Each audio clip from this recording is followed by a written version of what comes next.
The Law of Success in 16 Lessons, teaching for the first time in the history of the world the true philosophy upon which all personal success is built. By Napoleon Hill. Read by Dan John Miller. Originally published in 1928. This recording is copyright 2025, Master Key Society. Throughout the book, Napoleon Hill includes full-page inspirational quotes. These will be read at the end of this presentation. The Law of Success, Lesson 4, The Habit of Saving. Man is a combination of flesh, bone, blood, hair, and brain cells. These are the building materials out of which he shapes, through the law of habit, his own personality. To advise one to save money without describing how to save would be somewhat like drawing the picture of a horse and writing under it, "This is a horse." It is obvious to all that the saving of money is one of the essentials for success, but the big question uppermost in the minds of the majority of those who do not save is, how can I do it? The saving of money is solely a matter of habit. For this reason, this lesson begins with a brief analysis of the law of habit. It is literally true that man, through the law of habit, shapes his own personality. Through repetition, any act indulged in a few times becomes a habit, and the mind appears to be nothing more than a mass of motivating forces growing out of our daily habits. When once fixed in the mind, a habit voluntarily impels one to action. For example, follow a given route to your daily work or to some other place that you frequently visit, and very soon the habit has been formed and your mind will lead you over that route without thought on your part. Moreover, if you start out with the intention of traveling in another direction, without keeping the thought of the change in routes constantly in mind, you will find yourself following the old route. Public speakers have found that the telling over and over again of a story, which may be based upon pure fiction, brings into play the law of habit, and very soon they forget whether the story is true or not. Walls of limitation built through habit. Millions of people go through life in poverty and want because they have made destructive use of the law of habit. Not understanding either the law of habit or the law of attraction, through which like attracts like, those who remain in poverty seldom realize that they are where they are as the result of their own acts. Fix in your mind the thought that your ability is limited to a given earning capacity, and you will never earn more than that, because the law of habit will set up a definite limitation of the amount you can earn. Your subconscious mind will accept this limitation, and very soon you will feel yourself slipping until, finally, you will become so hedged in by fear of poverty, one of the 6 basic fears, that opportunity will no longer knock at your door. Your doom will be sealed, your fate fixed. Formation of the habit of saving does not mean that you shall limit your earning capacity.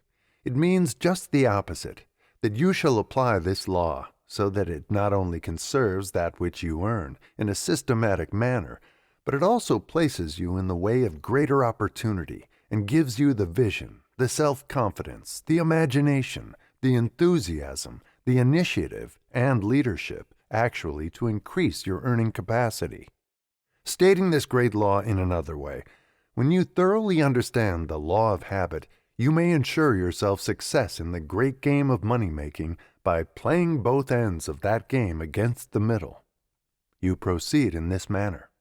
First, through the law of definite chief aim, you set up in your mind an accurate, definite description of that which you want, including the amount of money you intend to earn. Your subconscious mind takes over this picture, which you have created, and uses it as a blueprint, chart, or map by which to mold your thoughts and actions into practical plans for attaining the object of your chief aim or purpose. Through the law of habit, you keep the object of your definite chief aim fixed in your mind, in the manner described in Lesson 2, until it becomes firmly and permanently implanted there. This practice will destroy the poverty consciousness and set up in its place a prosperity consciousness. You will actually begin to demand prosperity. You will begin to expect it. You will begin to prepare yourself to receive it and to use it wisely, thus paving the way or setting the stage for the development of the habit of saving. Second, having in this manner increased your earning power, you will make further use of the law of habit by provision in your written statement of your definite chief aim for saving a definite proportion of all the money you earn. Therefore, as your earnings increase, your savings will, likewise, increase in proportion. By ever urging yourself on and demanding of yourself increased earning power, on the one hand, and by systematically laying aside a definite amount of all your earnings, on the other hand, you will soon reach the point at which you have removed all imaginary limitations from your own mind, and you will then be well started on the road toward financial independence. Nothing could be more practical or more easily accomplished than this. Reverse the operation of the law of habit by setting up in your mind the fear of poverty, and very soon this fear will reduce your earning capacity until you will be barely able to earn sufficient money to take care of your actual necessities. The publishers of newspapers could create a panic in a week's time by filling their columns with news items concerning the actual business failures of the country, despite the fact that but few businesses, compared to the total number in existence, actually fail. The so-called crime waves are very largely the products of sensational journalism. A single murder case, when exploited by the newspapers of the country through scare headlines, is sufficient to start a regular wave of similar crimes in various localities. Following the repetition in the daily papers of the Hickman murder story, similar cases began to be reported from other parts of the country. We are the victims of our habits, no matter who we are or what may be our life calling. Any idea that is deliberately fixed in the mind, or any idea that is permitted to set itself up in the mind as the result of suggestion, environment, the influence of associates, etc., is sure to cause us to indulge in acts which conform to the nature of the idea. Form the habit of thinking and talking of prosperity and abundance, and very soon material evidence of these will begin to manifest itself in the nature of wider opportunity and new and unexpected opportunity. Like attracts like. If you are in business and have formed the habit of talking and thinking about business being bad, business will be bad. One pessimist, providing he is permitted to continue his destructive influence long enough, can destroy the work of half a dozen competent men, and he will do it by setting adrift in the minds of his associates the thought of poverty and failure. Don't be this type of man or woman. One of the most successful bankers in the state of Illinois has this sign hanging in his private office. We talk and think only of abundance here. If you have a tale of woe, please keep it, as we do not want it. No business firm wants the services of a pessimist, and those who understand the law of attraction and the law of habit will no more tolerate the pessimist than they would permit a burglar to roam around their place of business, for the reason that one such person will destroy the usefulness of those around him. In tens of thousands of homes, the general topic of conversation is poverty and want, and that is just what they are getting. They think of poverty, they talk of poverty, they accept poverty as their lot in life. They reason that because their ancestors were poor before them, they also must remain poor. The poverty consciousness is formed as the result of the habit of thinking of and fearing poverty. Lo, the thing I had feared has come upon me. The slavery of debt. Debt is a merciless master, a fatal enemy of the savings habit. Poverty alone is sufficient to kill off ambition, destroy self-confidence, and destroy hope. But add to it the burden of debt, and all who are victims of these two cruel taskmasters are practically doomed to failure. No man can do his best work. No man can express himself in terms that command respect. No man can either create or carry out a definite purpose in life with heavy debt hanging over his head. The man who is bound in the slavery of debt is just as helpless as the slave who is bound by ignorance or by actual chains. The author has a very close friend whose income is $1,000 a month. His wife loves society and tries to make a $20,000 showing on a $12,000 income, with the result that this poor fellow is usually about $8,000 in debt. Every member of his family has the spending habit, having acquired this from the mother. The children, 2 girls and 1 boy, are now of the age when they are thinking of going to college, but this is impossible because of the father's debts. The result is dissension between the father and his children, which makes the entire family unhappy and miserable. It is a terrible thing even to think of going through life like a prisoner in chains, bound down and owned by somebody else on account of debts. The accumulation of debts is a habit. It starts in a small way and grows to enormous proportions, slowly, step by step, until finally it takes charge of one's very soul. Thousands of young men start their married lives with unnecessary debts hanging over their heads and never manage to get out from under the load. After the novelty of marriage begins to wear off, as it usually does, the married couple begin to feel the embarrassment of want, and this feeling grows until it leads, oftentimes, to open dissatisfaction with one another, and eventually to the divorce court. A man who is bound by the slavery of debt has no time or inclination to set up or work out ideals, with the result that he drifts downward with time until he eventually begins to set up limitations in his own mind, and by these he hedges himself behind prison walls of fear and doubt from which he never escapes. No sacrifice is too great to avoid the misery of debt. Think of what you owe yourself and those who are dependent upon you, and resolve to be no man's debtor, is the advice of one very successful man whose early chances were destroyed by debt. This man came to himself soon enough to throw off the habit of buying that which he did not need, and eventually worked his way out of slavery. Most men who develop the habit of debt will not be so fortunate as to come to their senses in time to save themselves, because debt is something like quicksand in that it has a tendency to draw its victim deeper and deeper into the mire. The fear of poverty is one of the most destructive of the 6 basic fears described in Lesson 3. The man who becomes hopelessly in debt is seized with this poverty fear. His ambition and self-confidence become paralyzed, and he sinks gradually into oblivion. There are 2 classes of debts, and these are so different in nature that they deserve to be here described as follows. 1. There are debts incurred for luxuries, which become a dead loss. 2. There are debts incurred in the course of professional or business trading, which represent service or merchandise that can be converted back into assets. The first class of debts is the one to be avoided. The second class may be indulged in, providing the one incurring the debts uses judgment and does not go beyond the bounds of reasonable limitation.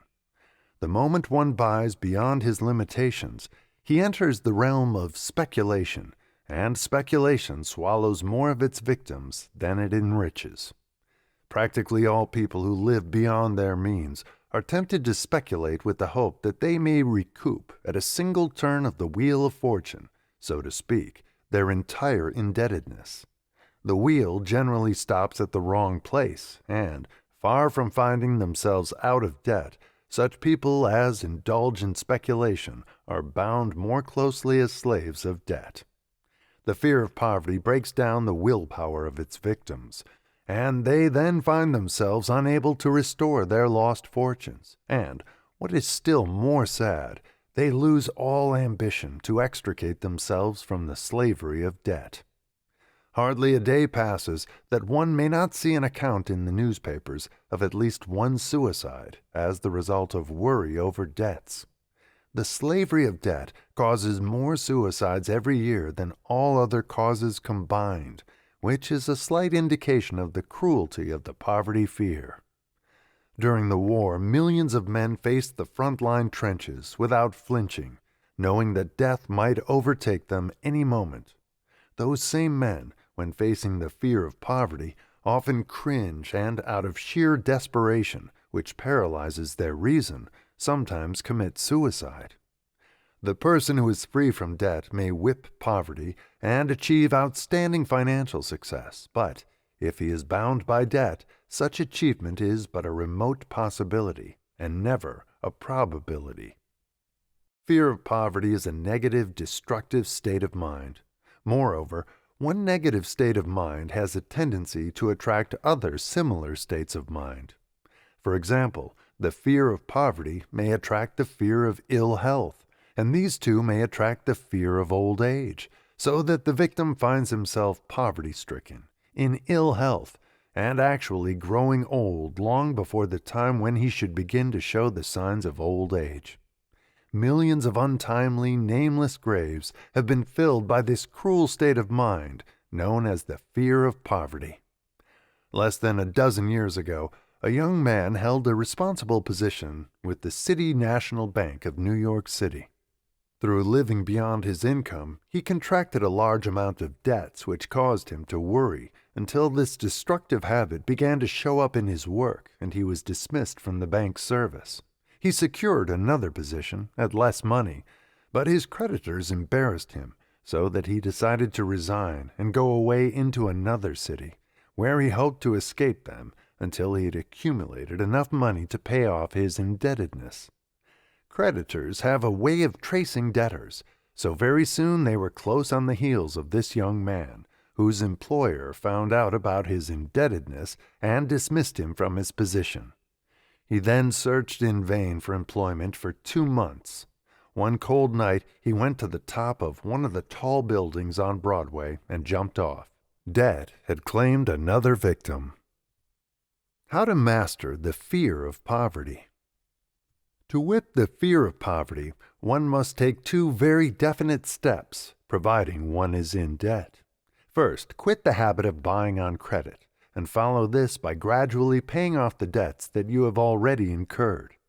Being free from the worry of indebtedness, you are ready to revamp the habits of your mind and redirect your course toward prosperity. Adopt, as a part of your definite chief aim, the habit of saving a regular proportion of your income, even if this be no more than a penny a day. Very soon this habit will begin to lay hold of your mind, and you will actually get joy out of saving. Any habit may be discontinued by building in its place some other and more desirable habit. The spending habit must be replaced by the saving habit by all who attain financial independence. Merely to discontinue an undesirable habit is not enough, as such habits have a tendency to reappear unless the place they formerly occupied in the mind is filled by some other habit of a different nature. The discontinuance of a habit leaves a hole in the mind, and this hole must be filled up with some other form of habit, or the old one will return and claim its place. Throughout this course, many psychological formulas, which the student has been requested to memorize and practice, have been described. You will find such a formula in Lesson 3, the object of which is to develop self-confidence. These formulas may be assimilated so they become a part of your mental machinery through the law of habit if you will follow the instructions for their use which accompany each of them. It is assumed that you are striving to attain financial independence. The accumulation of money is not difficult after you have once mastered the fear of poverty and developed in its place the habit of saving. The author of this course would be greatly disappointed to know that any student of the course got the impression from anything in this or any of the other lessons that success is measured by dollars alone. However, money does represent an important factor in success, and it must be given its proper value in any philosophy intended to help people in becoming useful, happy, and prosperous. The cold, cruel, relentless truth is that in this age of materialism, a man is no more than so many grains of sand, which may be blown helter-skelter by every stray wind of circumstance, unless he is entrenched behind the power of money. Genius may offer many rewards to those who possess it, But the fact still remains that genius without money with which to give it expression is but an empty skeleton-like honor. The man without money is at the mercy of the man who has it, and this goes regardless of the amount of ability he may possess, the training he has had, or the native genius with which he was gifted by nature. There is no escape from the fact that people will weigh you very largely in the light of bank balances, no matter who you are or what you can do. The first question that arises in the minds of most people when they meet a stranger is, how much money has he? If he has money, he is welcomed into homes and business opportunities are thrown his way. All sorts of attention are lavished upon him. He is a prince, and as such is entitled to the best of the land. But if his shoes are run down at the heels, his clothes are not pressed, his collar is dirty, and he shows plainly the signs of impoverished finances, woe be his lot, for the passing crowd will step on his toes and blow the smoke of disrespect in his face. These are not pretty statements, but they have one virtue. They are true. This tendency to judge people by the money they have, or their power to control money, is not confined to any one class of people. We all have a touch of it, whether we recognize the fact or not. Thomas A. Edison is one of the best known and most respected inventors in the world, yet it is no misstatement of facts to say that he would have remained a practically unknown, obscure personage had he not followed the habit of conserving his resources and shown his ability to save money. Henry Ford never would have got to first base with his horseless carriage had he not developed, quite early in life, the habit of saving. Moreover, had Mr. Ford not conserved his resources and hedged himself behind their power, he would have been swallowed up by his competitors or those who covetously desired to take his business away from him long, long years ago. Many a man has gone a very long way toward success, only to stumble and fall, never again to rise, because of lack of money in times of emergency. The mortality rate in business each year, due to lack of reserve capital for emergencies, is stupendous. To this one cause are due more of the business failures than to all other causes combined. Reserve funds are essential in the successful operation of business. Likewise, savings accounts are essential to success on the part of individuals. Without a savings fund, the individual suffers in two ways. First, by inability to seize opportunities that come only to the person with some ready cash, and second, by embarrassment due to some unexpected emergency calling for cash. It might be said, also, that the individual suffers in still a third respect by not developing the habit of saving, through lack of certain other qualities essential for success, which grow out of the practice of the habit of saving. The nickels, dimes, and pennies which the average person allows to slip through his fingers would, if systematically saved and properly put to work, eventually bring financial independence.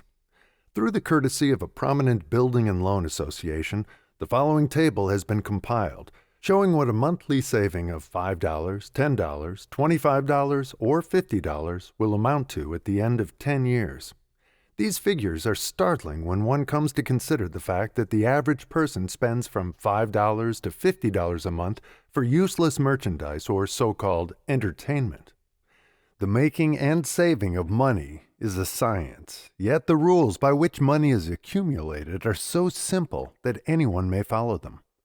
The main prerequisite is a willingness to subordinate the present to the future by eliminating unnecessary expenditures for luxuries. A young man who was earning only $20 a week as chauffeur for a prominent New York banker was induced by his employer to keep an accurate account of every cent he spent for 1 week. The following is an itemized list of his expenses. Cigarettes, 75 cents. Chewing gum, 30 cents. Soda fountain, $1.80. Cigars for associates, $1.50. Moving picture show, $1. Shaves, including tips, $1.60. Newspaper, daily and Sunday, 22 cents. Shoe shines, 30 cents. Those expenses totaling $7.47. Add board and room for $12, and money on hand for 53 cents, for a grand total of $20. These figures tell a tragic story which might as well apply to thousands of other people as to the young man who kept this account. His actual savings out of $20 were only 53 cents. He spent $7.47 for items, every one of which could have been greatly reduced, and most of which could have been eliminated entirely. In fact, by shaving himself and shining his own shoes, he could have saved every cent of the $7.47. Now turn to the table made up by the Building and Loan Association and observe what the saving of $7.47 a week would amount to. Suppose the amount this young man actually saved had been only $25 a month. The saving would have increased to the snug sum of $5,000 by the end of the first 10 years. The young man in question was 21 years old at the time he kept this expense account. By the time he reached the age of 31 years, he could have had a substantial amount in the bank, had he saved $25 a month, and this saving would have brought him many opportunities that would have led directly to financial independence. Some who are short-sighted pseudo-philosophers are fond of pointing to the fact that no one can become rich merely by saving a few dollars a week. This may be true enough, as far as the reasoning goes, which is not very far, but the other side of this story is that the saving of even a small sum of money places one in a position where, oftentimes, this small sum may enable one to take advantage of business opportunities which lead directly and quite rapidly to financial independence.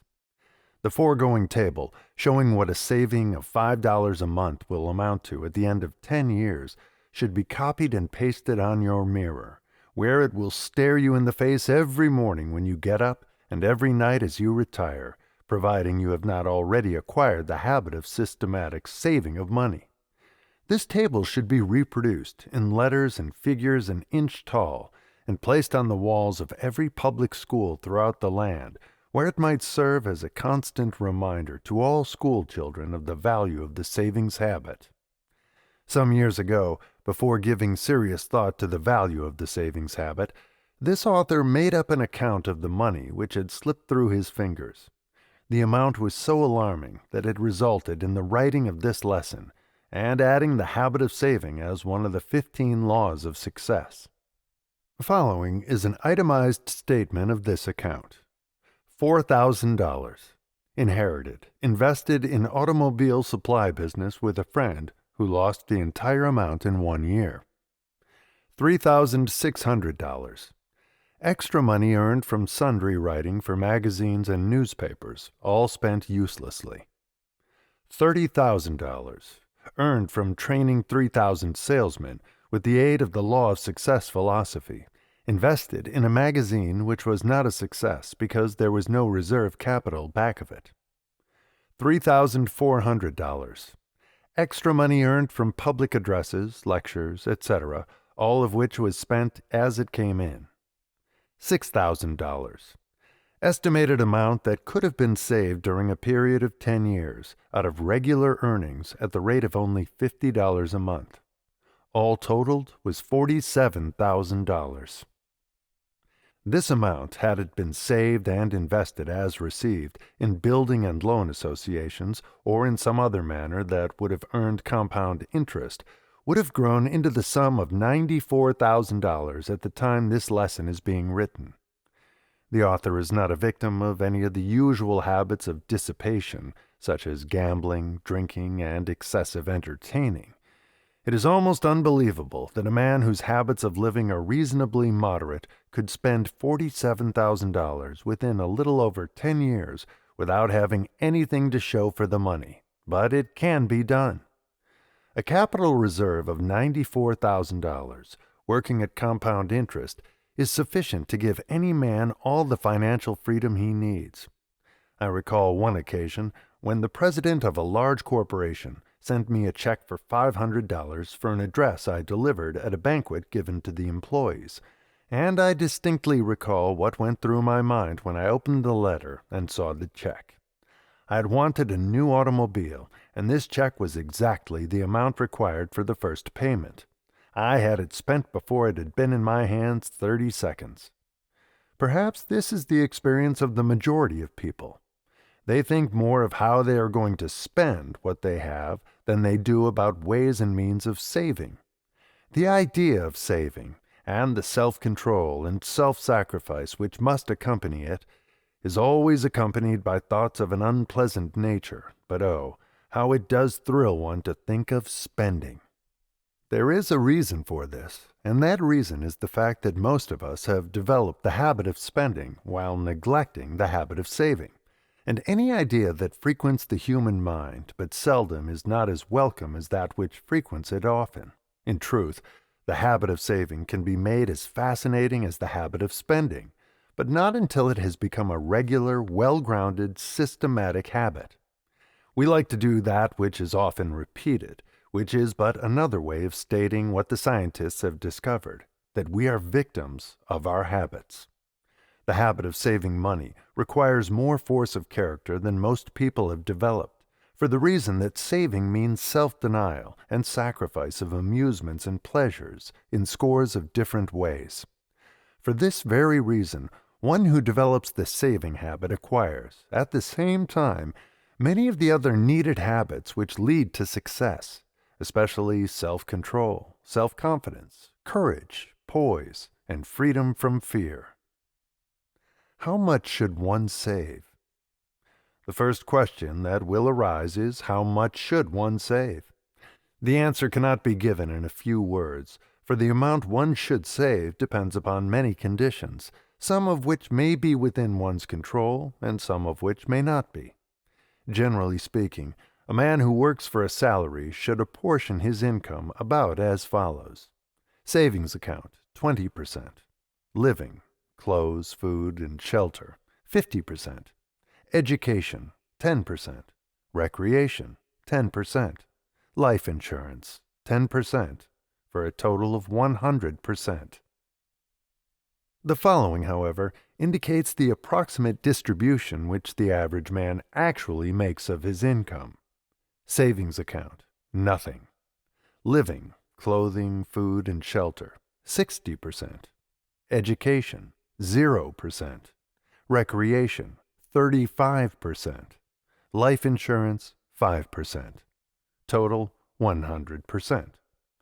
Under the item of recreation is included, of course, many expenditures that do not really recreate, such as money spent for alcoholic drinks, dinner parties, and other similar items which may actually serve to undermine one's health and destroy character. An experienced analyst of men has stated that he could tell very accurately, by examining a man's monthly budget, what sort of a life the man is living. Moreover, that he will get most of his information from the one item of recreation. This, then, is an item to be watched as carefully as the greenhouse keeper watches the thermometer, which controlled the life and death of his plants. Those who keep budget accounts often include an item called entertainment, which, in a majority of cases, turns out to be an evil because it depletes the income heavily, and when carried to excess depletes also the health. We are living, right now, in an age when the item of entertainment is altogether too high in most budget allowances. Tens of thousands of people who earn not more than $50 a week are spending as much as 1/3 of their incomes for what they call entertainment, which comes in a bottle, with a questionable label on it, at anywhere from $6 to $12 a quart. Not only are these unwise people wasting the money that should go into a savings fund, but, of far greater danger, they are destroying both character and health.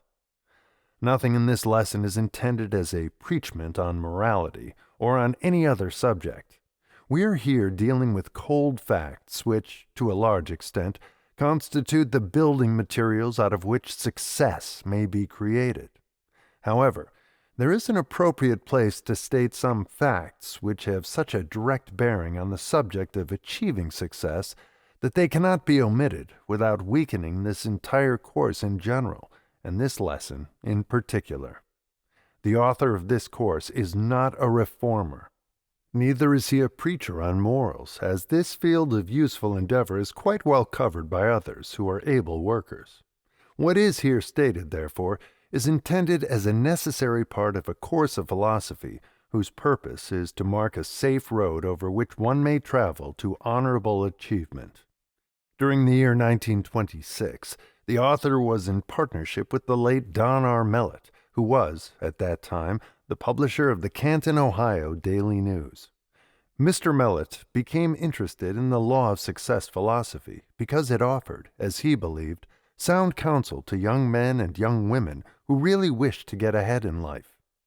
Through the pages of the Daily News, Mr. Mellett was conducting a fierce battle against the underworld forces of Canton. With the aid of detectives and investigators, some of whom were supplied by the governor of Ohio, Mr. Mellett and the author gathered accurate data concerning the way most of the people in Canton were living.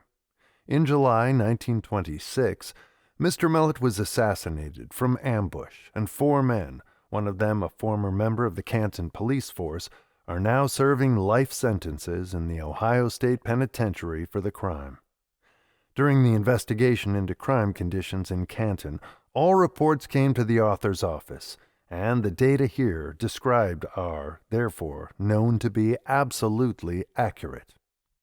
One of the officials of a large industrial plant, whose salary was $6,000 a year, paid a Canton bootlegger an average of $300 a month for the liquor, if stuff can be called liquor, which he used for entertaining. His wife participated in these entertainments, which took place in his own home. A paying teller in a bank, whose salary was $150 a month, was spending an average of $75 a month for liquor, and in addition to this unpardonable waste of money, out of a salary which was none too great at most, he was traveling at a pace and with a crowd which meant ruin for him later on. The superintendent of a large manufacturing plant, whose salary was $5,000 a year, and who should have been saving at least $125 a month, was actually saving nothing. His bootlegger's bill averaged $150 a month.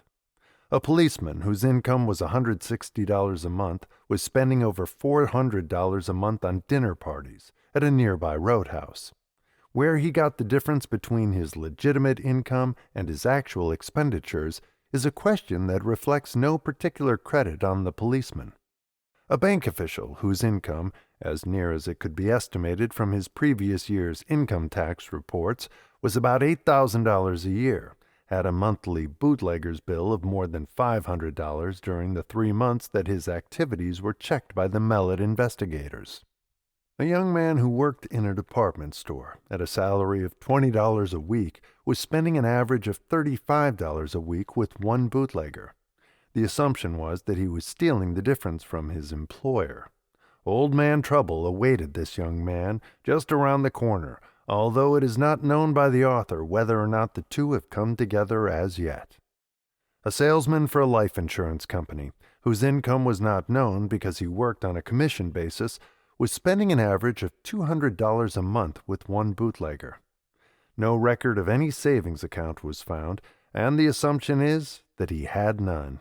This assumption was later confirmed when the company for which the young man worked had him arrested for embezzlement of its funds.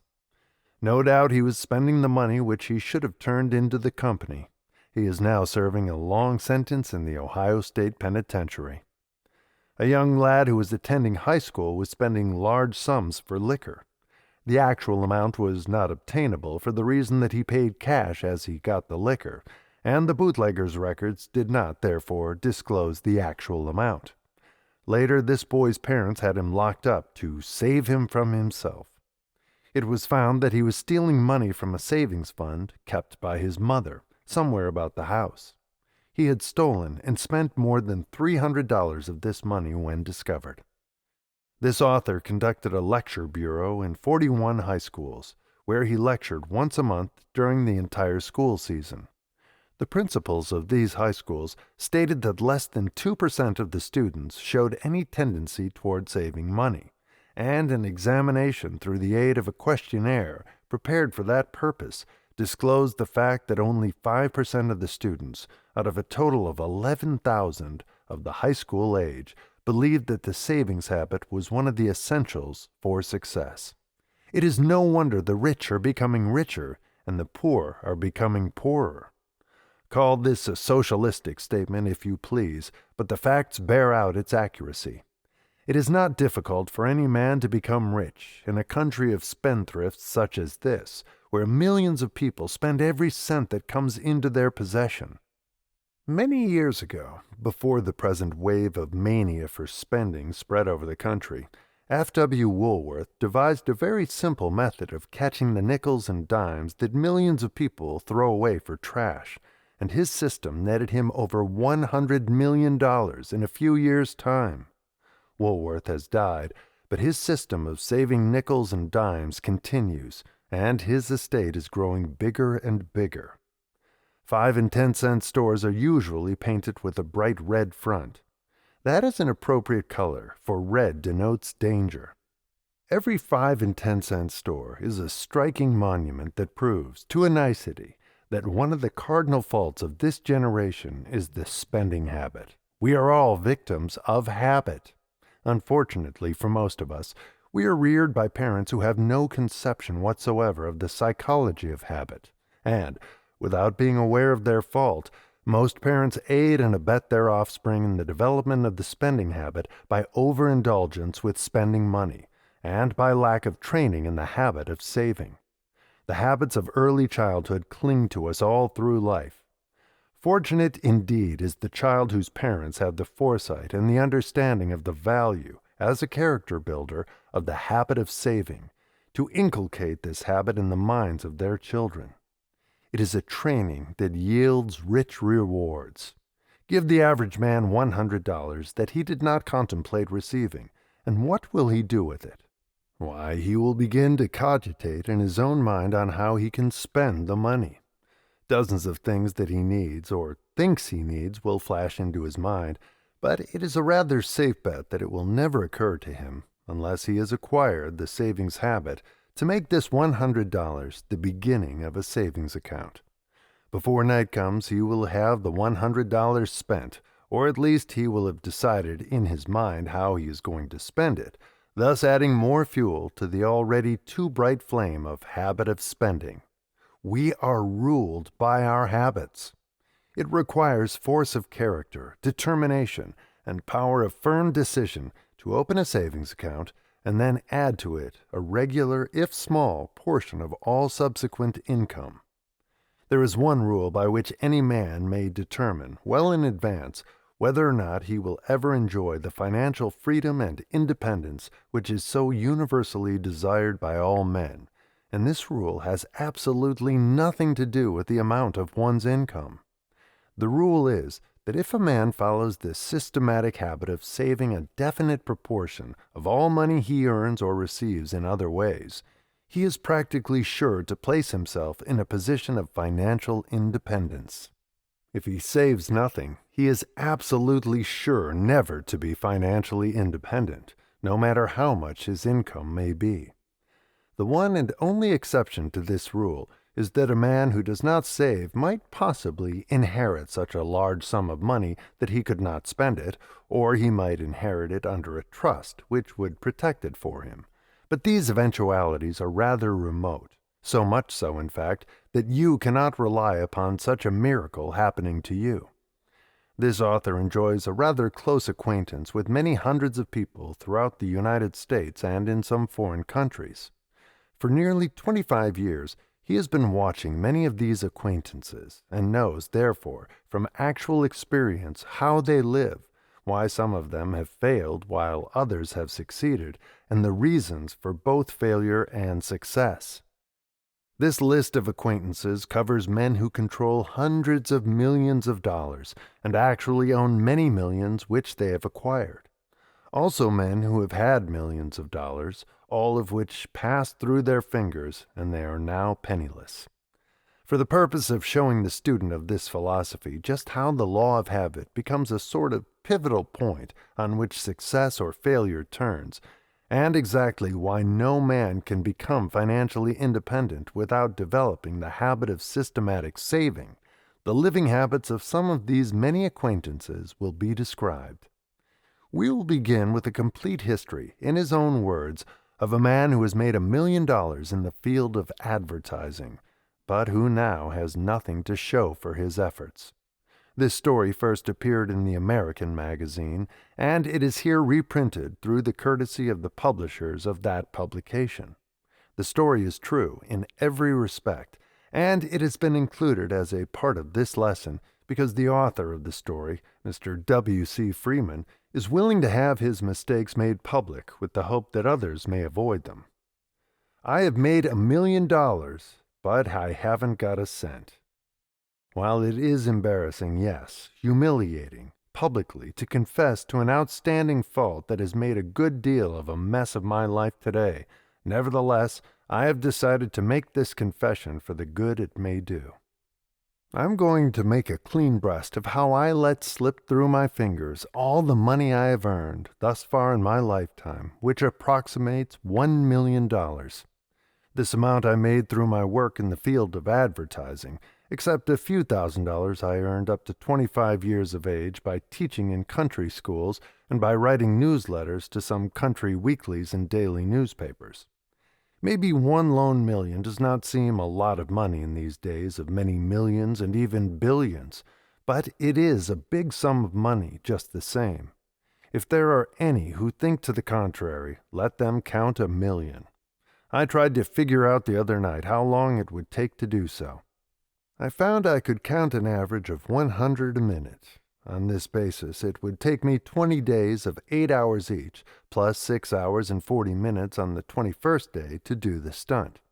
I doubt very much if you or I were given an assignment to count $1 million $1 bills, upon the promise that all of them would be ours at the end of that time, that we could complete it. It would probably drive us mad, and a lot of use the money would be to us then, wouldn't it? Let me say at the outset of my story that I do not regret, not for 1 minute, that I spent 90% of the money I made. To wish any of this 90% back at this time would make me feel that I would have denied much happiness to my family and to many others. My only regret is that I spent all of my money, and more besides. If I had today the 10% I could have saved easily, I would have $100,000 safely invested, and no debts. If I had this money, I would feel really and truly that I was rich, and I mean just this, for I have never had a desire to accumulate money for money's sake. Those school teaching and newspaper correspondence days of mine brought some cares and responsibilities, but they were met optimistically.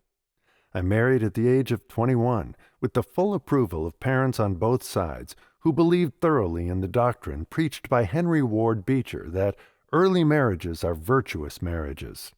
Just 1 month and 1 day after I was married, my father met a tragic death. He was suffocated by coal gas. Having been an educator all his life, and one of the best, he had not accumulated any money. When he passed out of our family circle, it was up to all of us to pull together and get along somehow, which we did. Apart from the void left in our home by my father's death, my wife and I and my mother and only sister lived together. We had a joyful life, despite the fact that it was a tight squeeze to make ends meet. My mother, who was exceptionally talented and resourceful, she had taught school with my father until I was born, decided to open our home to a married couple, old friends of the family. They came to live with us, and their board helped to pay expenses. My mother was known far and wide for the wonderful meals she served. Later on, 2 well-to-do women friends of the family were taken into our home, thus increasing our revenue.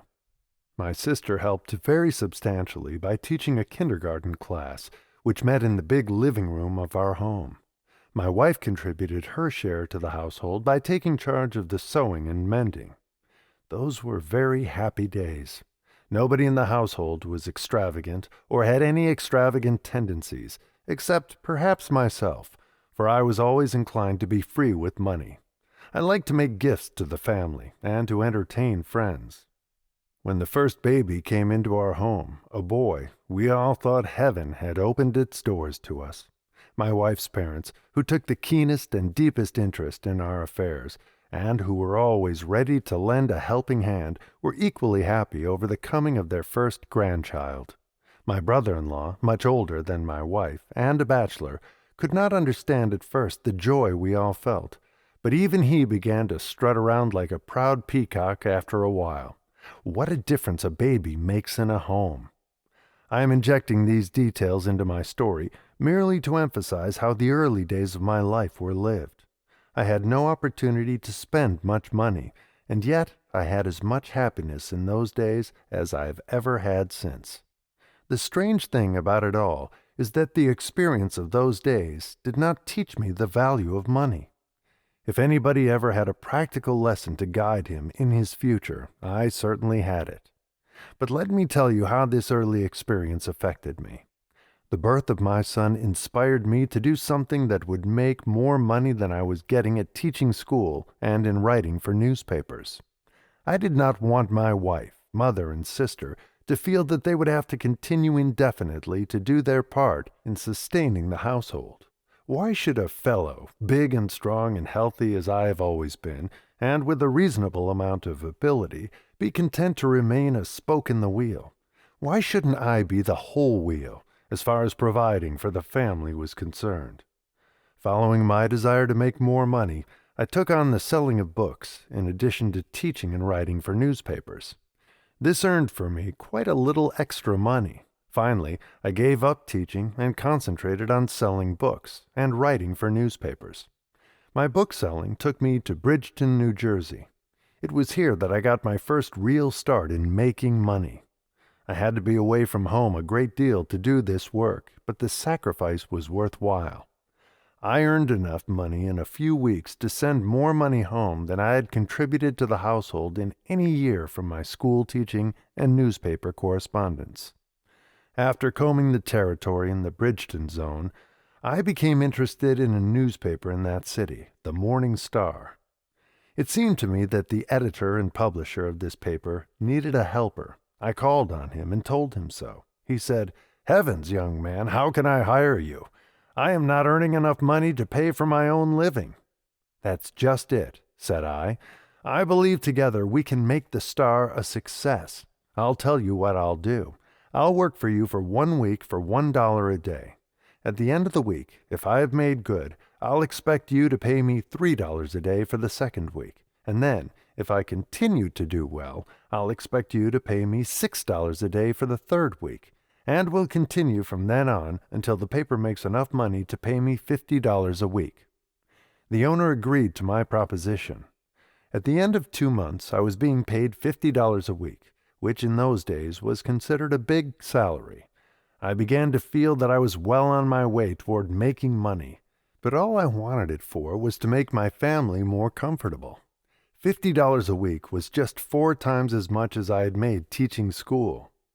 My job on the Star embraced editorial writing, not very brilliant, reporting, just ordinary, the writing and selling of advertisements, fairly successful, proofreading, bill collecting, and so forth. It kept me humping 6 days a week, but I could stand it, for I was strong and healthy, and besides, the work was very interesting. I also contributed correspondence to the New York Sun, Philadelphia Record, and the Trenton, New Jersey Times, which brought me in an average of $150 a month, for this was a good news territory. I learned a lesson on the Star which eventually shaped the course of my life. I found out that there is a great deal more money to be earned by selling advertising for newspapers than in writing for them. Advertising brings grist to the mill. I put over one advertising stunt on the Star, a write-up of the South Jersey oyster industry paid for by the oysterman, that brought in $3,000 cash, which the publisher divided with me 50-50. I had never seen so much money at one time in all my life. Think of it! $1,500, 25% more than I had made in 2 years of school teaching and odd tasks. Did I save this money, or any part of it? I did not. What was the use? I could do so much with it to make my wife, boy, mother, and sister happy that I let it go far easier than I had made it. But would it not have been a fine thing if I had put this money away for a rainy day? My work in Bridgeton attracted the attention of Sam Hudson, New Jersey correspondent of the Philadelphia Record, who was a shining example of that type of newspaper man whose greatest pleasure in life is doing things for others. Sam told me that it was time for me to get located in a big city. He thought I had it in me to make good. He said he would get me a job in Philadelphia. He did, and I moved with my wife and baby to Germantown. I was given charge of the advertising department of the Germantown, Philadelphia Gazette, a weekly newspaper. At the start, I did not make as much money as I had earned in Bridgeton because I had to give up my newspaper correspondence. The news for this section was covered by other correspondents. But very soon, I was making 25% more money. The Gazette increased its size 3 times to accommodate its advertising, and each time I received a very substantial increase in salary. In addition to this, I was given a job to gather social news for the Sunday edition of the Philadelphia Press. Bradford Merrill, managing editor of that newspaper, now a very important New York newspaper executive, assigned me a big territory to cover. This kept me busy every night in the week, except Saturdays. I was paid $5 a column, but I averaged 7 columns every Sunday, which made me $35 a week extra. It was more money for me to spend, and I spent it. I did not know anything about budgeting my expenses. I just let it go as it came. I did not have time, or thought I hadn't, to watch my step in spending. A year later, I was invited to join the advertising staff of the Philadelphia Press, a big opportunity for a young man, for I got wonderful training under the management of William L. McLean, now the owner of the Philadelphia Evening Bulletin. I still retained my job as gatherer of social news, so my income was just about the same as I had been making in Germantown. But before long my work attracted the attention of James Elverson, Sr., publisher of the old Saturday Night and Golden Days, who had just purchased the Philadelphia Inquirer. I was offered and accepted the advertising management of this newspaper. This meant a big increase in my income, and soon afterward there came a happy increase in my family, the birth of a daughter. Then I was able to do what I had longed to do since the birth of my son.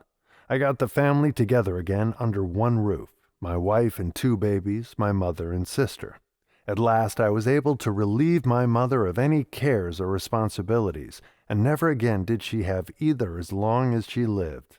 She died in her 81st year, 25 years after my father's death. I shall never forget her last words to me.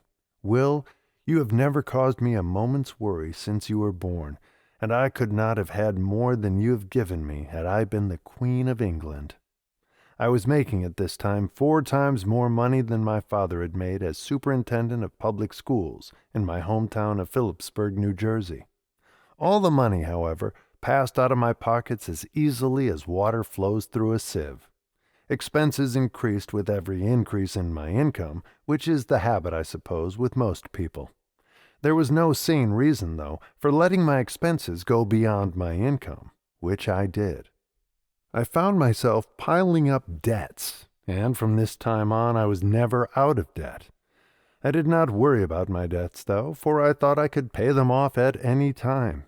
It never occurred to me, not until fully 25 years later, that debt eventually would bring upon me not only great anxiety and unhappiness, but that I would lose friends and credit as well.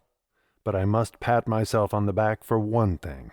I was giving full rein to my big fault, spending money as fast as I made it, often faster, but I never shirked my work. I was always trying to find more things to do, and I always found them. I spent very little time with my family. I would go home to dinner every night and romp with the babies until their bedtime, then I would return to the office and often work. So the years went by. Another daughter arrived. Presently I wanted my daughters to have a pony and cart, and I wanted my son to have a riding horse. Then I thought I needed a team to take me around with the family, driving them to a closed coop or an open trap. I got them all. Instead of one horse and a carryall, or perhaps a team, which would have been sufficient for our needs and something we could have afforded, I had to have a stable and all that goes with it. This outfit cost me nearly 1/4 of my annual income. Then I took up golf. This was in my 41st year. I went at my play the same as I went at my work, put my whole heart in it. I learned to play pretty well. My son and elder daughter played with me, and they learned to play well too.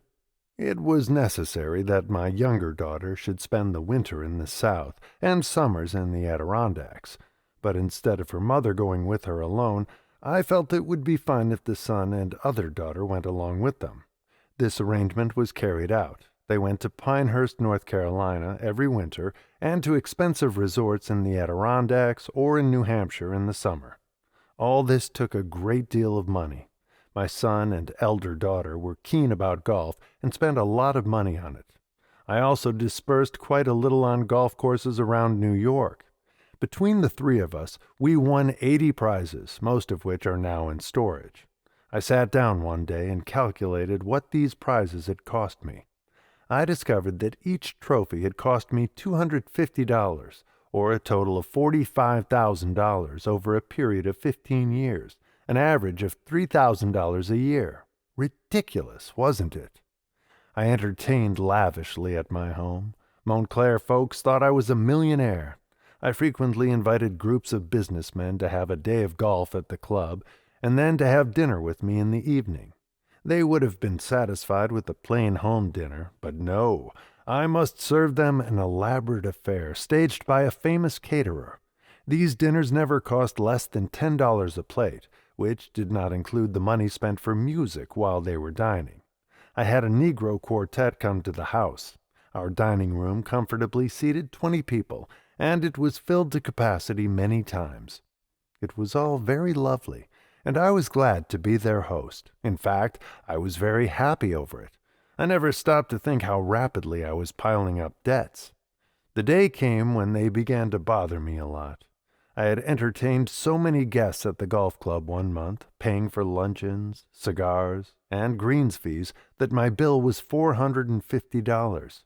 This attracted the attention of the directors of the club, who were all good friends of mine and very much interested in my welfare. They made it their business to tell me that I was spending entirely too much money, and they wished for my sake that I could check my expenses. This gave me a bit of a jolt. It made me think seriously long enough to get rid of my horses and traps, at a big sacrifice, of course. I gave up our home and moved back to the city, but I did not leave any unpaid bills in Montclair. I borrowed the money to pay them. It was always easy for me to get all the money I wanted, despite my well-known financial shortcomings. Here are 2 sidelights on my experience during my flaring 40s. Besides spending money foolishly and perhaps recklessly, I loaned it with equal abandon. In cleaning out my desk at home before moving to the city, I looked over a package of due bills, the total of which was over $40,000. That was money handed out to just anybody who came along. I tore them all up, but I realized that if I had that money in hand, I wouldn't owe a dollar. One of the prosperous businessmen I had entertained many times, and who in turn had entertained me, said to me, "Billy, I've got to stop going on outings with you. You spend entirely too much money for me. I can't keep up with you." Thinking of that coming from a man who was making more money than I was, it should have struck home, but it didn't. I went on spending just the same, and foolishly thinking that I was having a good time, and with no thought of the future. This man is now one of the vice presidents of one of New York's greatest financial institutions, and is reported to be worth many millions of dollars. I should have taken his advice. In the fall of 1908, after my disastrous experience of 6 months in another line of business following my resignation from the Hearst organization, I resumed newspaper work as advertising manager of the New York Evening Mail. I had known Henry L. Stoddard, editor and owner, back in the Philadelphia days when he was political correspondent for the press.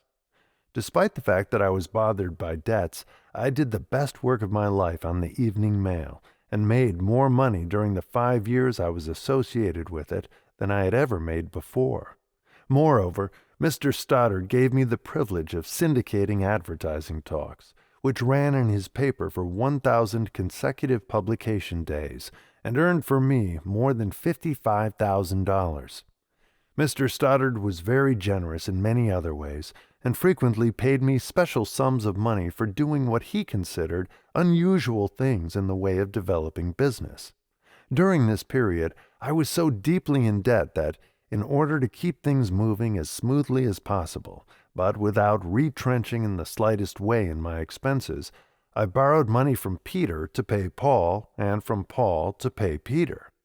That item of $55,000 earned from syndicating advertising talks would have more than paid all my debts and left a nice nest egg besides, but all of it was spent as easily as though I hadn't a care in the world. In 1915 I went on my own in the advertising business. From that time until the spring of 1922, my fees ran into very big figures. I was still making more money than I ever did, and was spending it just as fast as I made it, until finally my friends got tired of making me loans. If I had shown the slightest inclination to curb my expenses to the extent of only 10%, these wonderful men would have been willing to divide 50-50 with me, letting me pay them 5% of it and saving 5%. They did not care so much about the return of the money they had loaned me as that they wanted to see me pull myself together. The crash in my affairs came 5 years ago. Two friends who had stood by me loyally became impatient and told me frankly that I needed a drastic lesson. They gave it to me all right. I was forced into bankruptcy, which nearly broke my heart. I felt that every person I knew was pointing the finger of scorn at me. This was very foolish. While there was comment, it was not at all unfriendly. It was expressive of keen regret that a man who had attained so much prestige in his profession and had earned so much money should have allowed himself to get into financial difficulties. Proud and sensitive to the core, I felt the disgrace of bankruptcy so keenly that I decided to go to Florida, where I had once done a special piece of work for a client. It seemed to me to be the coming of El Dorado. I figured that maybe I could make sufficient money in a few years so that I could return to New York, not only with a competency, but with enough to pay all my debts in full. For a time it looked as though I would realize this ambition, but I was caught in the big real estate collapse. So here I am back in the old town where I once had big earning power and hundreds of friends and well-wishers. It has been a strange experience. One thing is certain, I have learned my lesson at last. I feel sure that opportunities will come my way to redeem myself, and that my earning power will be restored to me. And when that time comes, I know that I shall be able to live as well as I ever did, on 40% of my income. Then I shall divide the remaining 60% into two parts, setting aside 30% to pay my creditors and 30% for insurance and savings. If I allowed myself to feel depressed over my past, or filled my mind with worries, I would not be capable of carrying on the fight to redeem myself. Besides, I would be ungrateful to my Maker for having endowed me with wonderful health all my life. Is there any greater blessing? I would be ungrateful to the memory of my parents, whose splendid training has kept me anchored pretty safely to moral standards. Slipping from moral moorings is infinitely more serious in the end than slipping from the thrift standard. I would lack appreciation of the encouragement and support I have had in generous measure from hundreds of businessmen and to many good friends who helped me build a fine reputation in my profession. These memories are the sunshine of my life, and I shall use them to pave the way to my future achievement. With abundance of health, unfaltering faith, unflagging energy, unceasing optimism, and unbounded confidence that a man can win his fight, even though he commences late in life to realize the kind of fight he must make, is there anything but death to stop him? Mr. Freeman's story is the same as that which might be told by thousands of other men who saved nothing, with the exception that the amounts of their incomes would vary. The manner of living, the way the money was spent, and why, as told in Mr. Freeman's narrative, show the way the spender's mind works. Compilation of statistics covering family incomes and expenditures of over 16,000 families of men who have been analyzed by the author disclosed some facts that will be of help to the person who wishes to budget his income and disbursements on a practical working basis that is sound and economical. The average income runs all the way from $100 to $300 per month. The budget allowance covering incomes within these two amounts should be about as follows. A family consisting of two persons whose income is $100 a month should manage to set aside at least $10 or $12 a month for the savings account. The cost of shelter or rent should not exceed $25 or $30 a month. Food costs should average about $25 to $30. Clothing should be kept within an expenditure of $15 to $20 a month. Recreation and incidentals should be kept down to about $8 to $10 a month. A family whose income is $100 a month, should that income be increased to $125, ought to save at least $20 of the amount. A family of two persons whose income is $150 a month should budget their funds about as follows. Savings, $25. Shelter or rent, $35 to $40. Food, $35 to $40. Clothes, $20 to $30. Recreation, $10 to $15. On a salary of $200 a month, the budget should be savings, $50. Shelter or rent, $40 to $50. Food, $35 to $45. Clothes, $30 to $35. Recreation, $15 to $20. A family of two, on a salary or income of $300 a month, should apportion the income about thus. Savings, $55 to $65. Shelter or rent, $45 to $60.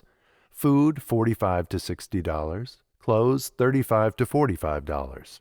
Recreation and education, $50 to $75. Some might argue that a family of two, making a salary of $300 a month, might live just as cheaply as one making but $100 or $125. However, this is not quite correct, because one who has the ability to earn $300 a month must, as a rule, associate with people who make better appearances and more entertainment necessary. A single man earning $100, $150, or $300 a month should save considerably more than a man with a family could save on the same amounts. As a rule, a single man who has no dependents and who is not in debt should live on a budget of $50 a month for room and food, and not to exceed $30 a month for clothes and perhaps $10 for recreation. These amounts might be slightly increased by one who earned from $150 to $300 a month. A boy who lives away from home and whose weekly income is only $20 should save $5 of the amount. The remainder should cover cost of food, room, and clothes. A girl living away from home on the same income would require a slightly larger allowance for clothes, as women's wearing apparel is more costly than men's, and it is generally imperative that women watch, more closely than men, their personal appearance. A family of three will be able to save considerably less than the amounts which can be saved by a family of two. With rare exceptions, however, such as cases where the family is involved in debt which must be absorbed out of the monthly income, any family can save at least 5% of the gross income. It is a common practice today for families to purchase automobiles on monthly payments, which involve too great an expenditure compared to their income. A man with a Ford income has no business purchasing a Studebaker car. He should curb his desires and content himself with a Ford. Many single men spend their entire incomes, and often go into debt besides, because they maintain automobiles out of keeping with their incomes. This common practice is fatal to success, as far as financial independence may be considered a part of success in thousands of instances. The installment plan of buying has become so common, and it is so easy to purchase practically anything one desires, that the tendency to spend out of proportion to one's income is rapidly increasing. This tendency must be curbed by the person who has made up his mind to gain financial independence. It can be done by anyone who is willing to try. Another evil, which is both an evil and a blessing, is the fact that this country is so very prosperous that money comes easily, and if not watched, it goes still more easily. Since the beginning of the World War, there has been a steady demand for practically everything manufactured in the United States, and this condition of prosperity has caused people to lapse into a state of careless, unjustified spending. There is no virtue in keeping up with the pace set by neighbors, when this means sacrifice of the habit of saving a regular part of one's income. It is far better, in the long run, to be considered a bit behind the times than it is to go along through youth, into the days of maturity, and finally into old age, without having formed the habit of systematic saving. It is better to sacrifice during the age of youthfulness than it is to be compelled to do so during the age of maturity, as all who have not developed the habit of saving generally have to do. There is nothing quite so humiliating that carries such great agony and suffering as poverty in old age, when personal services are no longer marketable, and one must turn to relatives or to charitable institutions for existence. A budget system should be maintained by every person, both the married and the single, but no budget system will work out if the person trying to keep it lacks the courage to cut expenses on such items as those of entertainment and recreation. If you feel so weak in willpower that you think it necessary to keep up with the Smiths, with whom you associate socially, and whose income is greater than your own, or who spend all of their income foolishly, then no budget system can be of service to you. Forming the savings habit means that, to some extent at least, you must seclude yourself from all except a well-selected group of friends who enjoy you without elaborate entertaining on your part. To admit that you lack the courage to trim down your expenditures so that you can save money, even if only a small amount, is the equivalent of admitting at the same time a lack of the sort of character which leads to success. It has been proved times too numerous to be mentioned that people who have formed the habit of saving money are always given preference in positions of responsibility. Therefore, the saving of money not only adds advantages in the nature of preferred employment and a larger bank account, but it also increases the actual earning capacity. Any businessman will prefer to employ a person who saves money regularly, not because of the mere fact that such person saves money, but because of the characteristics possessed by such a person which make him or her more efficient. Many firms will not employ a man or a woman who does not save money. It should be a common practice for all business houses to require all employees to save money. This would be a blessing to thousands of people who would not otherwise have the willpower to form the savings habit. Henry Ford has gone a very long way, perhaps as far as is expedient, to induce his employees not only to save their money, but to spend what they do spend wisely and to live sanely and economically. The man who induces his employees to form the habit of saving is a practical philanthropist. Opportunities that come to those who have saved money. A few years ago, a young man came to Philadelphia from the farming district of Pennsylvania and went to work in a printing plant. One of his fellow workmen owned some shares in a building and loan company and had formed the habit of saving $5 a week through this association. This young man was influenced by his associate to open an account with the building and loan company. At the end of 3 years, he had saved $900.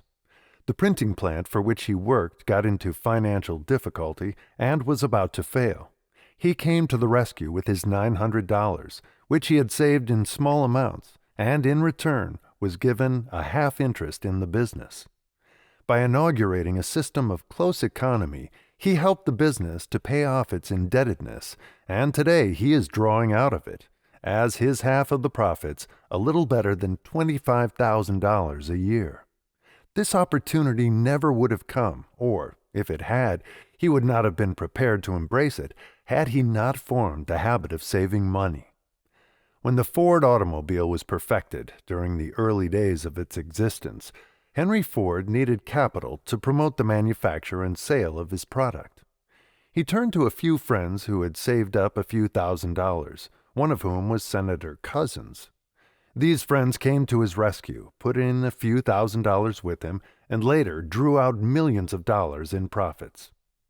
When Woolworth first started his 5 and 10 cent store plan, he had no capital, but he turned to a few friends who had saved, by the closest sort of economy and great sacrifice, a few $1,000s. These friends staked him, and later they were paid back hundreds of thousands of dollars in profits. Van Heusen, of soft collar fame, conceived the idea of producing a semi-soft collar for men. His idea was sound, but he had not a cent to promote it. He turned to a few friends, who had only a few $100s, who gave him a start, and the collar made each of them wealthy. The men who started the El Producto cigar business had but little capital, and what they did have was money they had saved from their small earnings as cigar makers. They had a good idea, and knew how to make a good cigar, but the idea would have died a-bornin' had they not saved a little money. With their meager savings, they launched the cigar, and a few years later, they sold out their business to the American Tobacco Company for $8 million. Back of practically every great fortune one may find, as its beginning, a well-developed habit of saving money. John D. Rockefeller was an ordinary bookkeeper. He conceived the idea of developing the oil business, which was then not even considered a business. He needed capital, and because he had developed the habit of saving, and had thereby proved that he could conserve the funds of other people, he had no difficulty in borrowing what money he needed. It may be truthfully stated that the real basis of the Rockefeller fortune is the habit of saving money which Mr. Rockefeller developed while working as a bookkeeper at a salary of $40 a month. James J. Hill was a poor young man working as a telegrapher at a salary of $30 a month. He conceived the idea of the Great Northern Railway System, but his idea was out of proportion to his ability to finance. However, he had formed the habit of saving money, and on the meager salary of $30 a month, had saved enough to enable him to pay his expenses on a trip to Chicago, where he interested capitalists in financing his plan. The fact that he, himself, had saved money on a small salary was considered good evidence that he would be a safe man to trust with other people's money. Most businessmen will not trust another man with their money unless he has demonstrated his ability to take care of his own and use it wisely. The test, while it is often embarrassing to those who have not formed the habit of saving, is a very practical one. A young man who worked in a printing plant in the city of Chicago wanted to open a small print shop and go into business for himself. He went to a printing supply house manager and made known his wants, saying he desired credit for a printing press and some type and other small equipment. The first question asked by the manager was, "Have you saved any money of your own?" He had. Out of his salary of $30 a week, he had saved $15 a week regularly for nearly 4 years. He got the credit he wanted. Later on, he got more credit, until today he has built up one of the most successful printing plants in the city of Chicago. His name is George B. Williams, and he is well known, as are also the facts here stated, to the author of this course. Many years after this incident, the author of this course became acquainted with Mr. Williams, and at the end of the war, in 1918, the author went to Mr. Williams and asked for credit amounting to many thousands of dollars for the purpose of publishing the Golden Rule magazine. The first question asked was, "Have you formed the habit of saving money?" Despite the fact that all the money I had saved was lost in the war, the mere fact that I had actually formed the savings habit was the real basis on which I got credit for upward of $30,000. There are opportunities on every corner, but they exist only for those who have ready money, or who can command money because they have formed the habit of saving, and developed the other characteristics which go with the formation of the savings habit, known by the general term of character. The late J.P. Morgan once said he would rather loan $1 million to a man of sound character who had formed the habit of saving money than he would $1,000 to a man without character who was a spendthrift. Generally speaking, this is the attitude which the world takes toward all men who save money. It often happens that a small savings account of no more than $200 or $300 is sufficient to start one on the highway to financial independence. A few years ago, a young inventor invented a household article which was unique and practical. He was handicapped, as inventors so often are, because he did not have the money to market his invention. Moreover, not having formed the savings habit, he found it impossible to borrow money through banking sources. His roommate was a young machinist who had saved $200. He came to the inventor's aid with this small sum of money and had enough of the articles manufactured to give them a start. They went out and sold, from house to house, the first supply, then came back and had another supply made up, and so on, until they had accumulated, thanks to the thrift and savings ability of the roommate, a capital of $1,000. With this, plus some credit they secured, they bought the tools for manufacturing their own product. The young machinist sold his half-interest in the business 6 years later for $250,000. He never would have handled this much money during his entire life had he not formed the habit of saving, which enabled him to come to the rescue of his inventor friend. This case might be multiplied 1,000 times, with but slight variation as to details, as it is fairly descriptive of the beginning of many great fortunes that have been made and are now in the making in the United States. It may seem like a sad, cruel fact, but it is a fact nonetheless that if you have no money and have not developed the habit of saving, you are out of luck as far as availing yourself of the opportunity to make money is concerned. It can do no harm to repeat. In fact, it should be repeated over and over again, that the real start of nearly all fortunes, whether great or small, is the formation of the habit of saving money. Get this basic principle firmly founded in your mind, and you will be well on the road toward financial independence. It is a sad sight to see a man, well along in years, who has sentenced himself to the wearisome treadmill of hard labor all the days of his life because he has neglected forming the habit of saving money.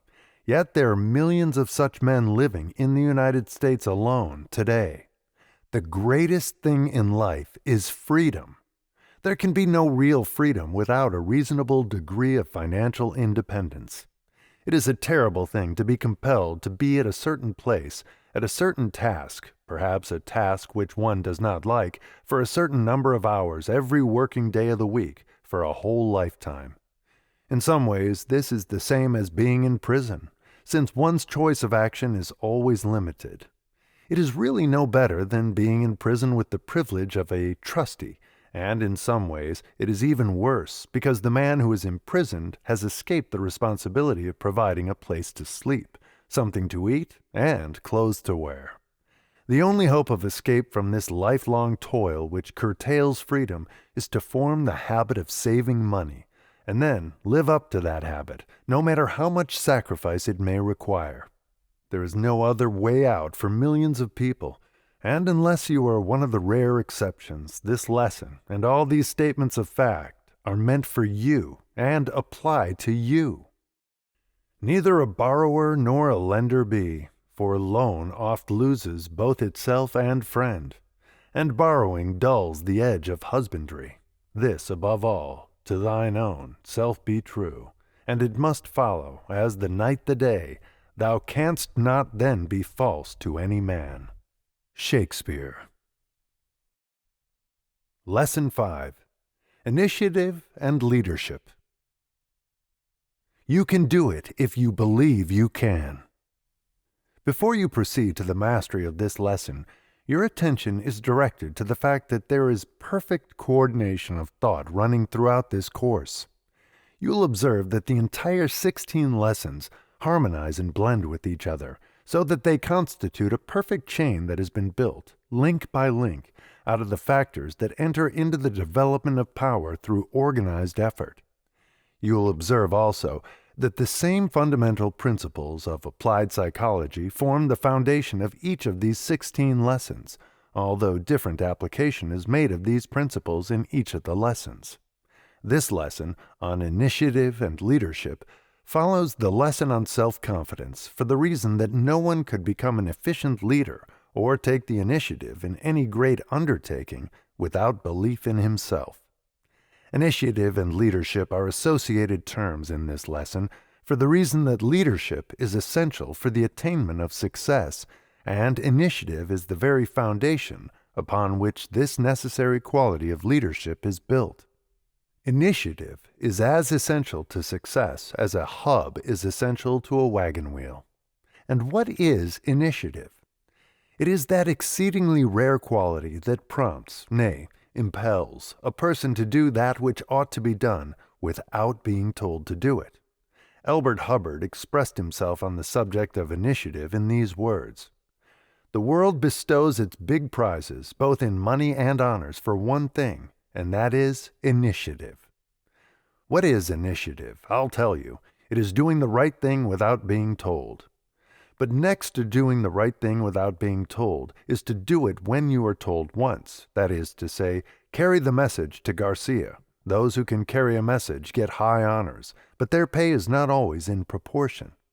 Next, there are those who do the right thing only when necessity kicks them from behind, and these get indifference instead of honors, and a pittance for pay. This kind spend most of the time polishing a bench with a hard-luck story. Then, still lower down in the scale than this, we have the fellow who will not do the right thing even when someone goes along to show him how and stays to see that he does it. He is always out of a job and receives the contempt he deserves, unless he has a rich pa, in which case destiny patiently waits around the corner with a stuffed club. To which class do you belong? Inasmuch as you will be expected to take inventory of yourself and determine which of the 15 factors of this course you need most, after you have completed the 16th lesson, it may be well if you begin to get ready for this analysis by answering the question that Elbert Hubbard has asked. To which class do you belong? One of the peculiarities of leadership is the fact that it is never found in those who have not acquired the habit of taking the initiative. Leadership is something that you must invite yourself into. It will never thrust itself upon you. If you will carefully analyze all leaders whom you know, you will see that they not only exercised initiative, but they went about their work with a definite purpose in mind. You will also see that they possessed that quality described in the 3rd lesson of this course, self-confidence. These facts are mentioned in this lesson for the reason that it will profit you to observe that successful people make use of all the factors covered by the 16 lessons of the course, and for the more important reason that it will profit you to understand thoroughly the principle of organized effort which this reading course is intended to establish in your mind. This seems an appropriate place to state that this course is not intended as a shortcut to success, nor is it intended as a mechanical formula that you may use in noteworthy achievement without effort on your part. The real value of the course lies in the use that you will make of it, and not in the course itself. The chief purpose of the course is to help you develop in yourself the 15 qualities covered by the 16 lessons of the course, and one of the most important of these qualities is initiative, the subject of this lesson. We will now proceed to apply the principle upon which this lesson is founded by describing, in detail, just how it served successfully to complete a business transaction which most people would call difficult. In 1916, I needed $25,000 with which to create an educational institution, but I had neither this sum nor sufficient collateral with which to borrow it through the usual banking sources. Did I bemoan my fate, or think of what I might accomplish if some rich relative or good Samaritan would come to my rescue by loaning me the necessary capital? I did nothing of the sort. I did just what you will be advised throughout this course to do. First of all, I made the securing of this capital my definite chief aim. Second, I laid out a complete plan through which to transform this aim into reality. Backed by sufficient self-confidence and spurred on by initiative, I proceeded to put my plan into action, but before the action stage of the plan had been reached, more than 6 weeks of constant, persistent study and effort and thought were embodied in it. If a plan is to be sound, it must be built of carefully chosen material. You will here observe the application of the principle of organized effort, through the operation of which it is possible for one to ally or associate several interests in such a way that each of these interests is greatly strengthened and each supports all the others, just as one link in a chain supports all the other links. I wanted this $25,000 in capital for the purpose of creating a school of advertising and salesmanship. Two things were necessary for the organization of such a school. One was the $25,000 capital, which I did not have, and the other was the proper course of instruction, which I did have. My problem was to ally myself with some group of men who needed that which I had and who would supply the $25,000. This alliance had to be made through a plan that would benefit all concerned. After my plan had been completed, and I was satisfied that it was equitable and sound, I laid it before the owner of a well-known and reputable business college, which, just then, was finding competition quite keen, and was badly in need of a plan for meeting this competition.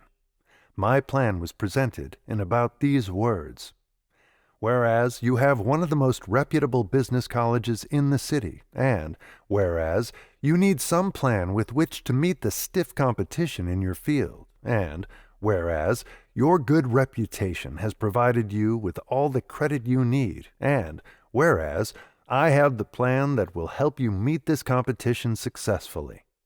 Be it resolved that we ally ourselves through a plan that will give you that which you need, and at the same time supply me with something which I need. Then I proceeded to unfold my plan, further, in these words: I have written a very practical course on advertising and salesmanship. Having built this course out of my actual experience in training and directing salesmen, and my experience in planning and directing many successful advertising campaigns, I have back of it plenty of evidence of its soundness. If you will use your credit in helping market this course, I will place it in your business college as one of the regular departments of your curriculum and take entire charge of this newly created department. No other business college in the city will be able to meet your competition, for the reason that no other college has such a course as this. The advertising that you do in marketing this course will serve also to stimulate the demand for your regular business course. You may charge the entire amount that you spend for this advertising to my department, and the advertising bill will be paid out of that department, leaving you the accumulative advantage that will accrue to your other departments without cost to you. Now, I suppose you will want to know where I profit by this transaction, and I will tell you. I want you to enter into a contract with me in which it will be agreed that when the cash receipts from my department equal the amount that you have paid out or contracted to pay out for advertising, my department and my course in advertising and salesmanship become my own, and I may have the privilege of separating this department from your school and running it under my own name. The plan was agreeable, and the contract was closed. Please keep in mind that my definite purpose was to secure the use of $25,000, for which I had no security to offer. In a little less than a year, the business college had paid out slightly more than $25,000 for advertising and marketing my course, and the other expenses incidental to the operation of this newly organized department, while the department had collected and turned back to the college in tuition fees a sum equaling the amount the college had spent, and I took the department over as a going and self-sustaining business according to the terms of my contract. As a matter of fact, this newly created department not only served to attract students for the other departments of the college, but at the same time the tuition fees collected through this new department were sufficient to place it on a self-sustaining basis before the end of the first year.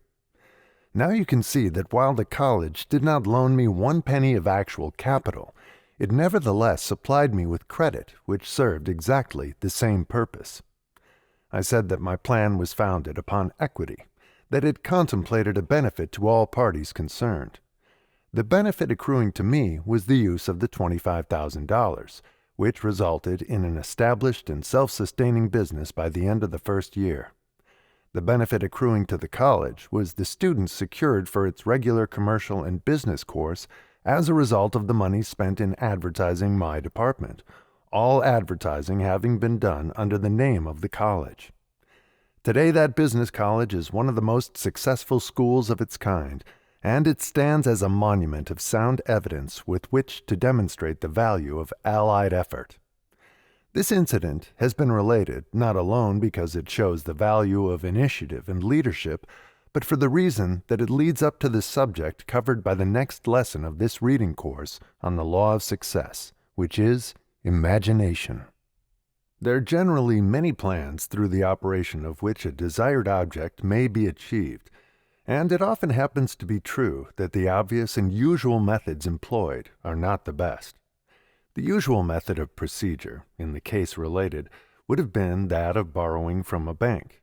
You can see that this method was impractical, in this case, for the reason that no collateral was available.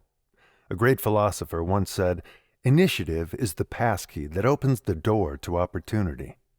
I do not recall who this philosopher was, but I know that he was great because of the soundness of his statement. We will now proceed to outline the exact procedure that you must follow if you are to become a person of initiative and leadership. First, you must master the habit of procrastination and eliminate it from your makeup. This habit of putting off until tomorrow that which you should have done last week or last year or a score of years ago is gnawing at the very vitals of your being, and you can accomplish nothing until you throw it off.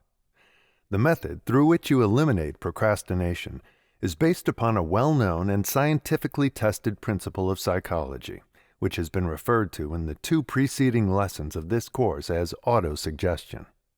Copy the following formula and place it conspicuously in your room where you will see it as you retire at night and as you arise in the morning. Initiative and leadership. Having chosen a definite chief aim as my life work, I now understand it to be my duty to transform this purpose into reality. Therefore, I will form the habit of taking some definite action each day that will carry me one step nearer the attainment of my definite chief aim. I know that procrastination is a deadly enemy of all who would become leaders in any undertaking, and I will eliminate this habit from my makeup by A. Doing some one definite thing each day that ought to be done without anyone telling me to do it. B. Looking around until I find at least one thing that I can do each day that I have not been in the habit of doing, and that will be of value to others without expectation of pay. C. Telling at least one other person each day of the value of practicing this habit of doing something that ought to be done without being told to do it. I can see that the muscles of the body become strong in proportion to the extent to which they are used. Therefore, I understand that the habit of initiative also becomes fixed in proportion to the extent that it is practiced. I realize that the place to begin developing the habit of initiative is in the small commonplace things connected with my daily work. Therefore, I will go at my work each day as if I were doing it solely for the purpose of developing this necessary habit of initiative. I understand that by practicing this habit of taking the initiative in connection with my daily work, I will be not only developing that habit, but I will also be attracting the attention of those who will place greater value on my services as a result of this practice. Signed, your name. Regardless of what you are now doing, every day brings you face to face with a chance to render some service outside of the course of your regular duties that will be of value to others. In rendering this additional service of your own accord, you of course understand that you are not doing so with the object of receiving monetary pay. You are rendering this service because it provides you with ways and means of exercising, developing, and making stronger the aggressive spirit of initiative, which you must possess before you can ever become an outstanding figure in the affairs of your chosen field of life work. Those who work for money alone, and who receive for their pay nothing but money, are always underpaid, no matter how much they receive. Money is necessary, but the big prizes of life cannot be measured in dollars and cents. No amount of money could possibly be made to take the place of the happiness and joy and pride that belong to the person who digs a better ditch, or builds a better chicken coop, or sweeps a cleaner floor, or cooks a better meal. Every normal person loves to create something that is better than the average. The joy of creating a work of art is a joy that cannot be replaced by money or any other form of material possession. I have in my employ a young lady who opens, assorts, and answers much of my personal mail. She began in my employ more than 3 years ago. Then her duties were to take diction when she was asked to do so. Her salary was about the same as that which others receive for similar service. One day I dictated the following motto, which I asked her to typewrite for me. Remember that your only limitation is the one that you set up in your own mind. As she handed the typewritten page back to me, she said, "Your motto has given me an idea that is going to be of value to both you and me." I told her I was glad to have been of service to her. The incident made no particular impression on my mind, but from that day on, I could see that it had made a tremendous impression on her mind. She began to come back to the office after supper and performed service that she was neither paid for nor expected to perform. Without anyone telling her to do it, she began to bring to my desk letters that she had answered for me. She had studied my style, and these letters were attended to as well as I could have done it. In some instances, much better. She kept up this habit until my personal secretary resigned. When I began to look for someone to take his place, what was more natural than to turn to this young woman to fill the place? Before I had time to give her the position, she took it on her initiative. My personal mail began to come to my desk with the new secretary's name attached, and she was that secretary. On her own time, after hours, without additional pay, she had prepared herself for the best position on my staff. But that is not all. This young lady became so noticeably efficient that she began to attract the attention of others who offered her attractive positions. I have increased her salary many times, and she now receives a salary more than 4 times as large as the amount she received when she first went to work for me as an ordinary stenographer. And to tell you the truth, I am helpless in the matter, because she has made herself so valuable to me that I cannot get along without her. That is initiative, transformed into practical, understandable terms. I would be remiss in my duties if I failed to direct your attention to an advantage, other than a greatly increased salary, that this young lady's initiative has brought her. It has developed in her a spirit of cheerfulness that brings her happiness which most stenographers never know. Her work is not work. It is a great, interesting game at which she is playing. Even though she arrives at the office ahead of the regular stenographers, and remains there long after they have watched the clock tick off 5 o'clock and quitting time, her hours are shorter by far than are those of the other workers. Hours of labor do not drag on the hands of those who are happy at their work. This brings us to the next step in our description of the exact procedure that you must follow in developing initiative and leadership. Second, you of course understand that the only way to get happiness is by giving it away to others. The same applies to the development of initiative. You can best develop this essential quality in yourself by making it your business to interest those around you in doing the same. It is a well-known fact that a man learns best that which he endeavors to teach others. If a man embraces a certain creed or religious faith, the first thing he does is to go out and try to sell it to others. And in exact proportion to the extent to which he impresses others does he impress himself. In the field of salesmanship, it is a well-known fact that no salesman is successful in selling others until he has first made a good job of selling himself. Stated conversely, no salesman can do his best to sell others without sooner or later selling himself that which he is trying to sell to others. Any statement that a person repeats over and over again for the purpose of inducing others to believe it, he also will come to believe, and this holds good whether the statement is false or true. You can now see the advantage of making it your business to talk initiative, think initiative, eat initiative, sleep initiative, and practice initiative. By so doing, you are becoming a person of initiative and leadership, for it is a well-known fact that people will readily, willingly, and voluntarily follow the person who shows by his actions that he is a person of initiative. In the place where you work or the community in which you live, you come in contact with other people. Make it your business to interest every one of them who will listen to you in the development of initiative.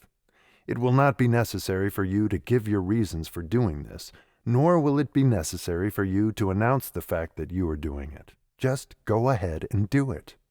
In your own mind, you will understand, of course, that you are doing it because this practice will help you and will, at least, do those whom you influence in the same practice no harm.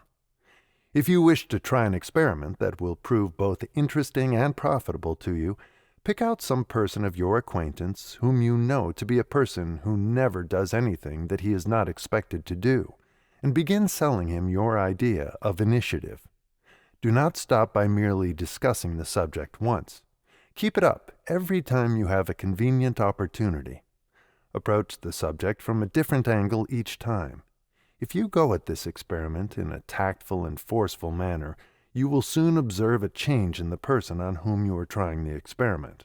And you will observe something else of more importance still. You will observe a change in yourself. Do not fail to try this experiment. You cannot talk initiative to others without developing a desire to practice it yourself. Through the operation of the principle of autosuggestion, every statement that you make to others leaves its imprint on your own subconscious mind, and this holds good whether your statements are false or true. You have often heard the saying, "He who lives by the sword will die by the sword." Properly interpreted, this simply means that we are constantly attracting to ourselves and weaving into our own characters and personalities those qualities which our influence is helping to create in others. If we help others develop the habit of initiative, we, in turn, develop this same habit. If we sow the seeds of hatred and envy and discouragement in others, we, in turn, develop these qualities in ourselves. This principle, through which a man comes to resemble in his own nature those whom he most admires, is fully brought out in Hawthorne's story, The Great Stone Face, a story that every parent should have his offspring read. We come now to the next step in our description of the exact procedure that you must follow in developing initiative and leadership. Third, before we go further, let it be understood what is meant by the term leadership, as it is used in connection with this reading course on the law of success. There are two brands of leadership, and one of them is as deadly and destructive as the other is helpful and constructive. The deadly brand, which leads not to success, but to absolute failure, is the brand adopted by pseudo-leaders who force their leadership on unwilling followers. It will not be necessary here to describe this brand or to point out the fields of endeavor in which it is practiced, with the exception of the field of war, and in this field we will mention but one notable example, that of Napoleon. Napoleon was a leader. There can be no doubt about this, but he led his followers and himself to destruction. The details are recorded in the history of France and the French people, where you may study them if you choose. It is not Napoleon's brand of leadership that is recommended in this course, although I will admit that Napoleon possessed all the necessary fundamentals for great leadership, excepting one. He lacked the spirit of helpfulness to others as an objective. His desire for the power that comes through leadership was based solely upon self-aggrandizement. His desire for leadership was built upon personal ambition and not upon the desire to lift the French people to a higher and nobler station in the affairs of nations. The brand of leadership that is recommended through this course of instruction is the brand which leads to self-determination and freedom and self-development and enlightenment and justice. This is the brand that endures. For example, and as a contrast with the brand of leadership through which Napoleon raised himself into prominence, consider our own American commoner, Lincoln. The object of his leadership was to bring truth and justice and understanding to the people of the United States. Even though he died a martyr to his belief in this brand of leadership, His name has been engraved upon the heart of the world in terms of loving kindliness that will never bring aught but good to the world. Both Lincoln and Napoleon led armies in warfare, but the objects of their leadership were as different as night is different from day. If it would give you a better understanding of the principles upon which this reading course is based, you could easily be cited to leadership of today, which resembles both the brand that Napoleon employed and that which Lincoln made the foundation of his life work, but this is not essential. Your own ability to look around and analyze men who take the leading parts in all lines of endeavor is sufficient to enable you to pick out the Lincoln as well as the Napoleon types. Your own judgment will help you decide which type you prefer to emulate. There can be no doubt in your mind as to the brand of leadership that is recommended in this reading course, and there should be no question in your mind as to which of the two brands described you will adopt as your brand. We make no recommendations on this subject, however, for the reason that this reading course has been prepared as a means of laying before its students the fundamental principles upon which power is developed, and not as a preachment on ethical conduct. We present both the constructive and the destructive possibilities of the principles outlined in this course, that you may become familiar with both, but we leave entirely to your own discretion the choice and application of these principles, believing that your own intelligence will guide you to make a wise decision. The penalty of leadership. In every field of human endeavor, he that is first must perpetually live in the white light of publicity. Whether the leadership be vested in a man or in a manufactured product, emulation and envy are ever at work. In art, in literature, in music, in industry, the reward and the punishment are always the same. The reward is widespread recognition. The punishment, fierce denial and detraction. When a man's work becomes a standard for the whole world, it also becomes a target for the shafts of the envious few. If his work be merely mediocre, he will be left severely alone. If he achieve a masterpiece, it will set 1,000,000 tongues a-wagging. Jealousy does not protrude its forked tongue at the artist who produces a commonplace painting. Whatsoever you write, or paint, or play, or sing, or build, no one will strive to surpass or slander you, unless your work be stamped with the seal of a genius. Long, long after a great work or a good work has been done, those who are disappointed or envious continue to cry out that it cannot be done. Mean voices were raised against the author of The Law of Success before the ink was dry on the first textbooks. Poisoned pens were released against both the author and the philosophy the moment the first edition of the course was printed. Spiteful little voices in the domain of art were raised against our own Whistler as a mountebank, long after the big world acclaimed him its greatest artistic genius. Multitudes flocked to Bayreuth to worship at the musical shrine of Wagner, while the little group of those whom he had dethroned and displaced argued angrily that he was no musician at all. The little world continued to protest that Fulton could never build a steamboat, while the big world flocked to the river banks to see his boat steam by. Small, narrow voices cried out that Henry Ford would not last another year, but above and beyond the din of their childish prattle, Ford went silently about his business and made himself the richest and most powerful man on earth. The leader is assailed because he is a leader, and the effort to equal him is merely added proof of his leadership. Failing to equal or to excel, the follower seeks to depreciate and to destroy, but only confirms the superiority of that which he strives to supplant. There is nothing new in this. It is as old as the world and as old as the human passions, envy, fear, greed, ambition, and the desire to surpass. And it all avails nothing. If the leader truly leads, he remains the leader. Master poet, master painter, master workman, each in his turn is assailed, and each holds his laurels through the ages. That which is good or great makes itself known, no matter how loud the clamor of denial. A real leader cannot be slandered or damaged by the lies of the envious, because all such attempts serve only to turn the spotlight on his ability, and real ability always finds a generous following. Attempts to destroy real leadership is love's labor lost, because that which deserves to live, lives.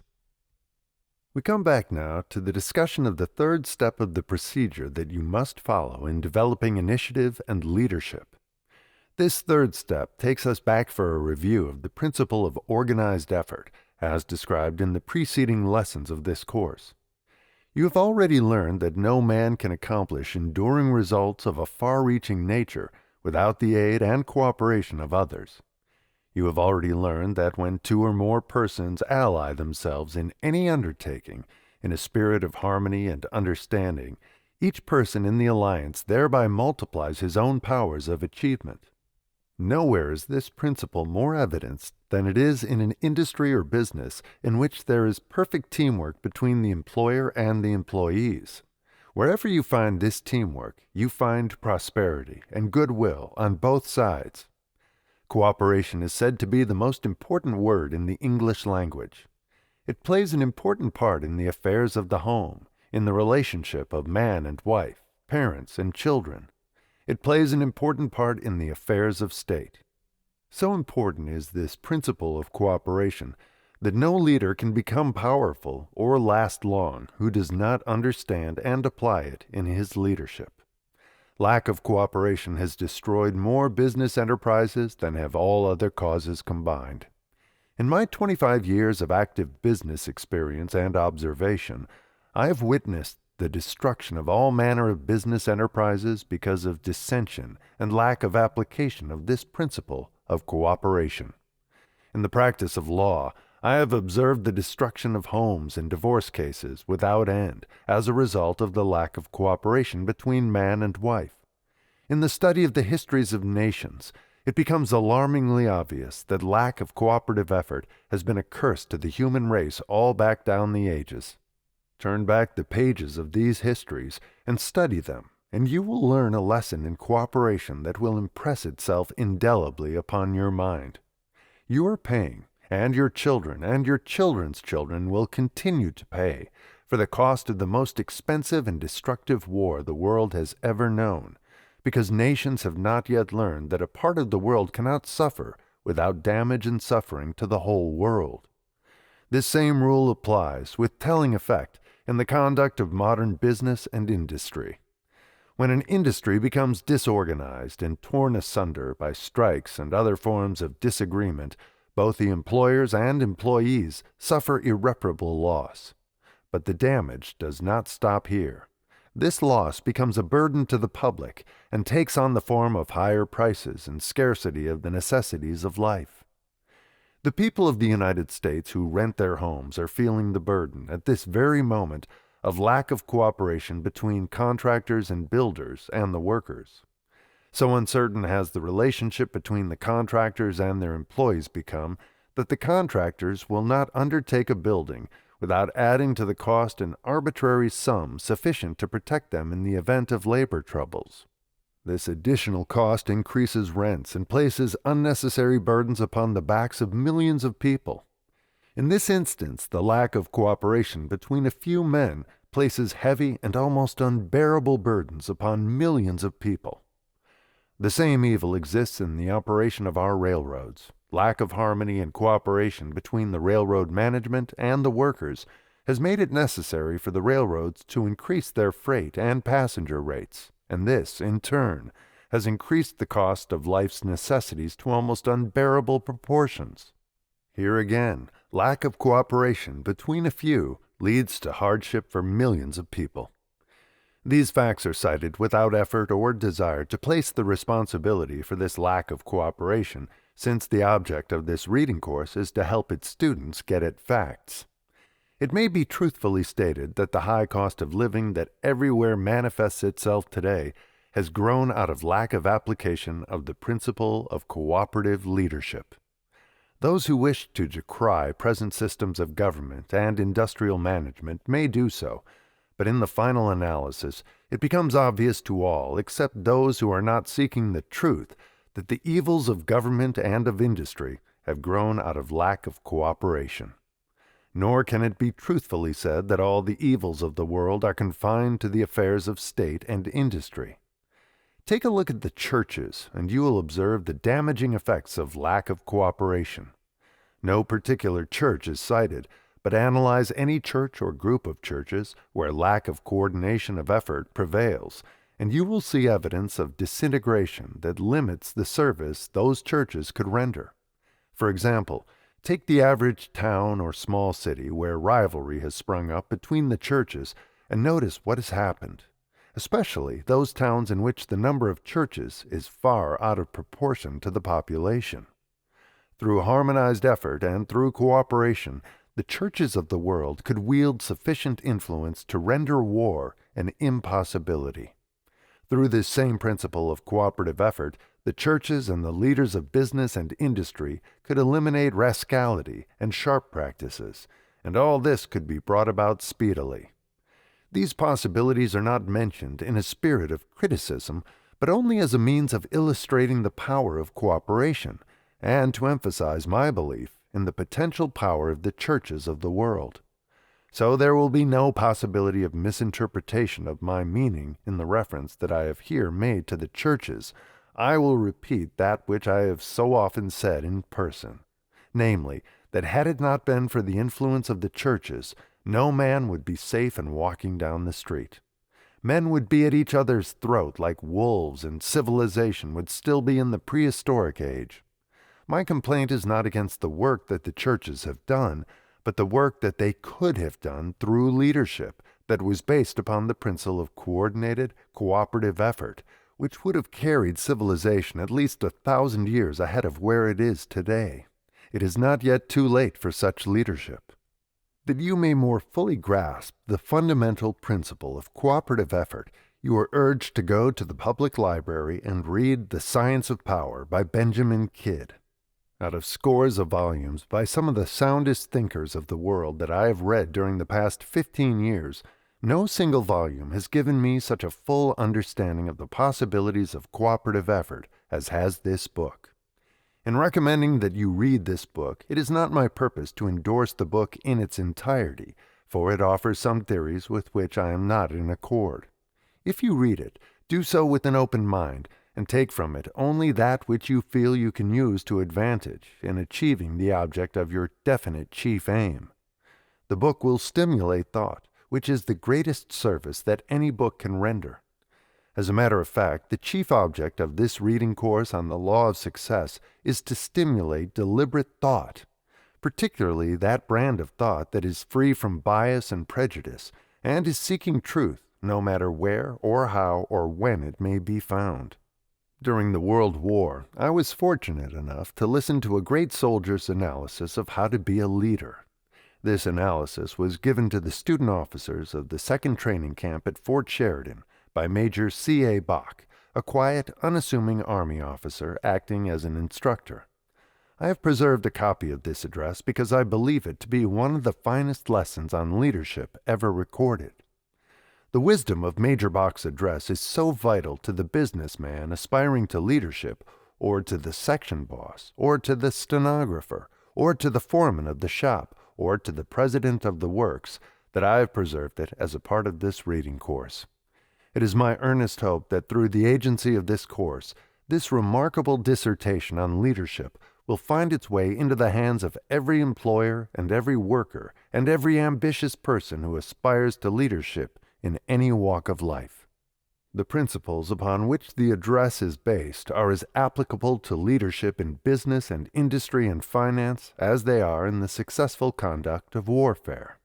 Major Bach spoke as follows: "In a short time each of you men will control the lives of a certain number of other men. You will have in your charge loyal but untrained citizens who look to you for instruction and guidance. Your word will be their law. Your most casual remark will be remembered. Your mannerisms will be aped. Your clothing, your carriage, your vocabulary, your manner of command will be imitated. When you join your organization, you will find there a willing body of men who ask from you nothing more than the qualities that will command their respect, their loyalty, and their obedience. They are perfectly ready and eager to follow you so long as you can convince them that you have these qualities. When the time comes that they are satisfied you do not possess them, you might as well kiss yourself goodbye. Your usefulness in that organization is at an end. How remarkably true this is in all manner of leadership. From the standpoint of society, the world may be divided into leaders and followers. The professions have their leaders, the financial world has its leaders. In all this leadership it is difficult, if not impossible, to separate from the element of pure leadership that selfish element of personal gain or advantage to the individual, without which any leadership would lose its value. It is in military service only, where men freely sacrifice their lives for a faith, where men are willing to suffer and die for the right or the prevention of a wrong, that we can hope to realize leadership in its most exalted and disinterested sense. Therefore, when I say leadership, I mean military leadership. In a few days, the great mass of you men will receive commissions as officers. These commissions will not make you leaders. They will merely make you officers. They will place you in a position where you can become leaders if you possess the proper attributes. But you must make good, not so much with the men over you as with the men under you. Men must and will follow into battle officers who are not leaders, but the driving power behind these men is not enthusiasm, but discipline. They go with doubt and trembling that prompts the unspoken question, what will he do next? Such men obey the letter of their orders, but no more. Of devotion to their commander, of exalted enthusiasm which scorns personal risk, of self-sacrifice to ensure his personal safety, they know nothing. Their legs carry them forward because their brain and their training tell them they must go. Their spirit does not go with them. Great results are not achieved by cold, passive, unresponsive soldiers. They don't go very far, and they stop as soon as they can. Leadership not only demands, but receives the willing, unhesitating, unfaltering obedience and loyalty of other men, and a devotion that will cause them, when the time comes, to follow their uncrowned king to hell and back again, if necessary. You will ask yourselves, of just what, then, does leadership consist? What must I do to become a leader? What are the attributes of leadership, and how can I cultivate them? Leadership is a composite of a number of qualities, just as success is a composite of the 15 factors out of which this reading course was built. Among the most important I would list self-confidence, moral ascendancy, self-sacrifice, paternalism, fairness, initiative, decision, dignity, and courage.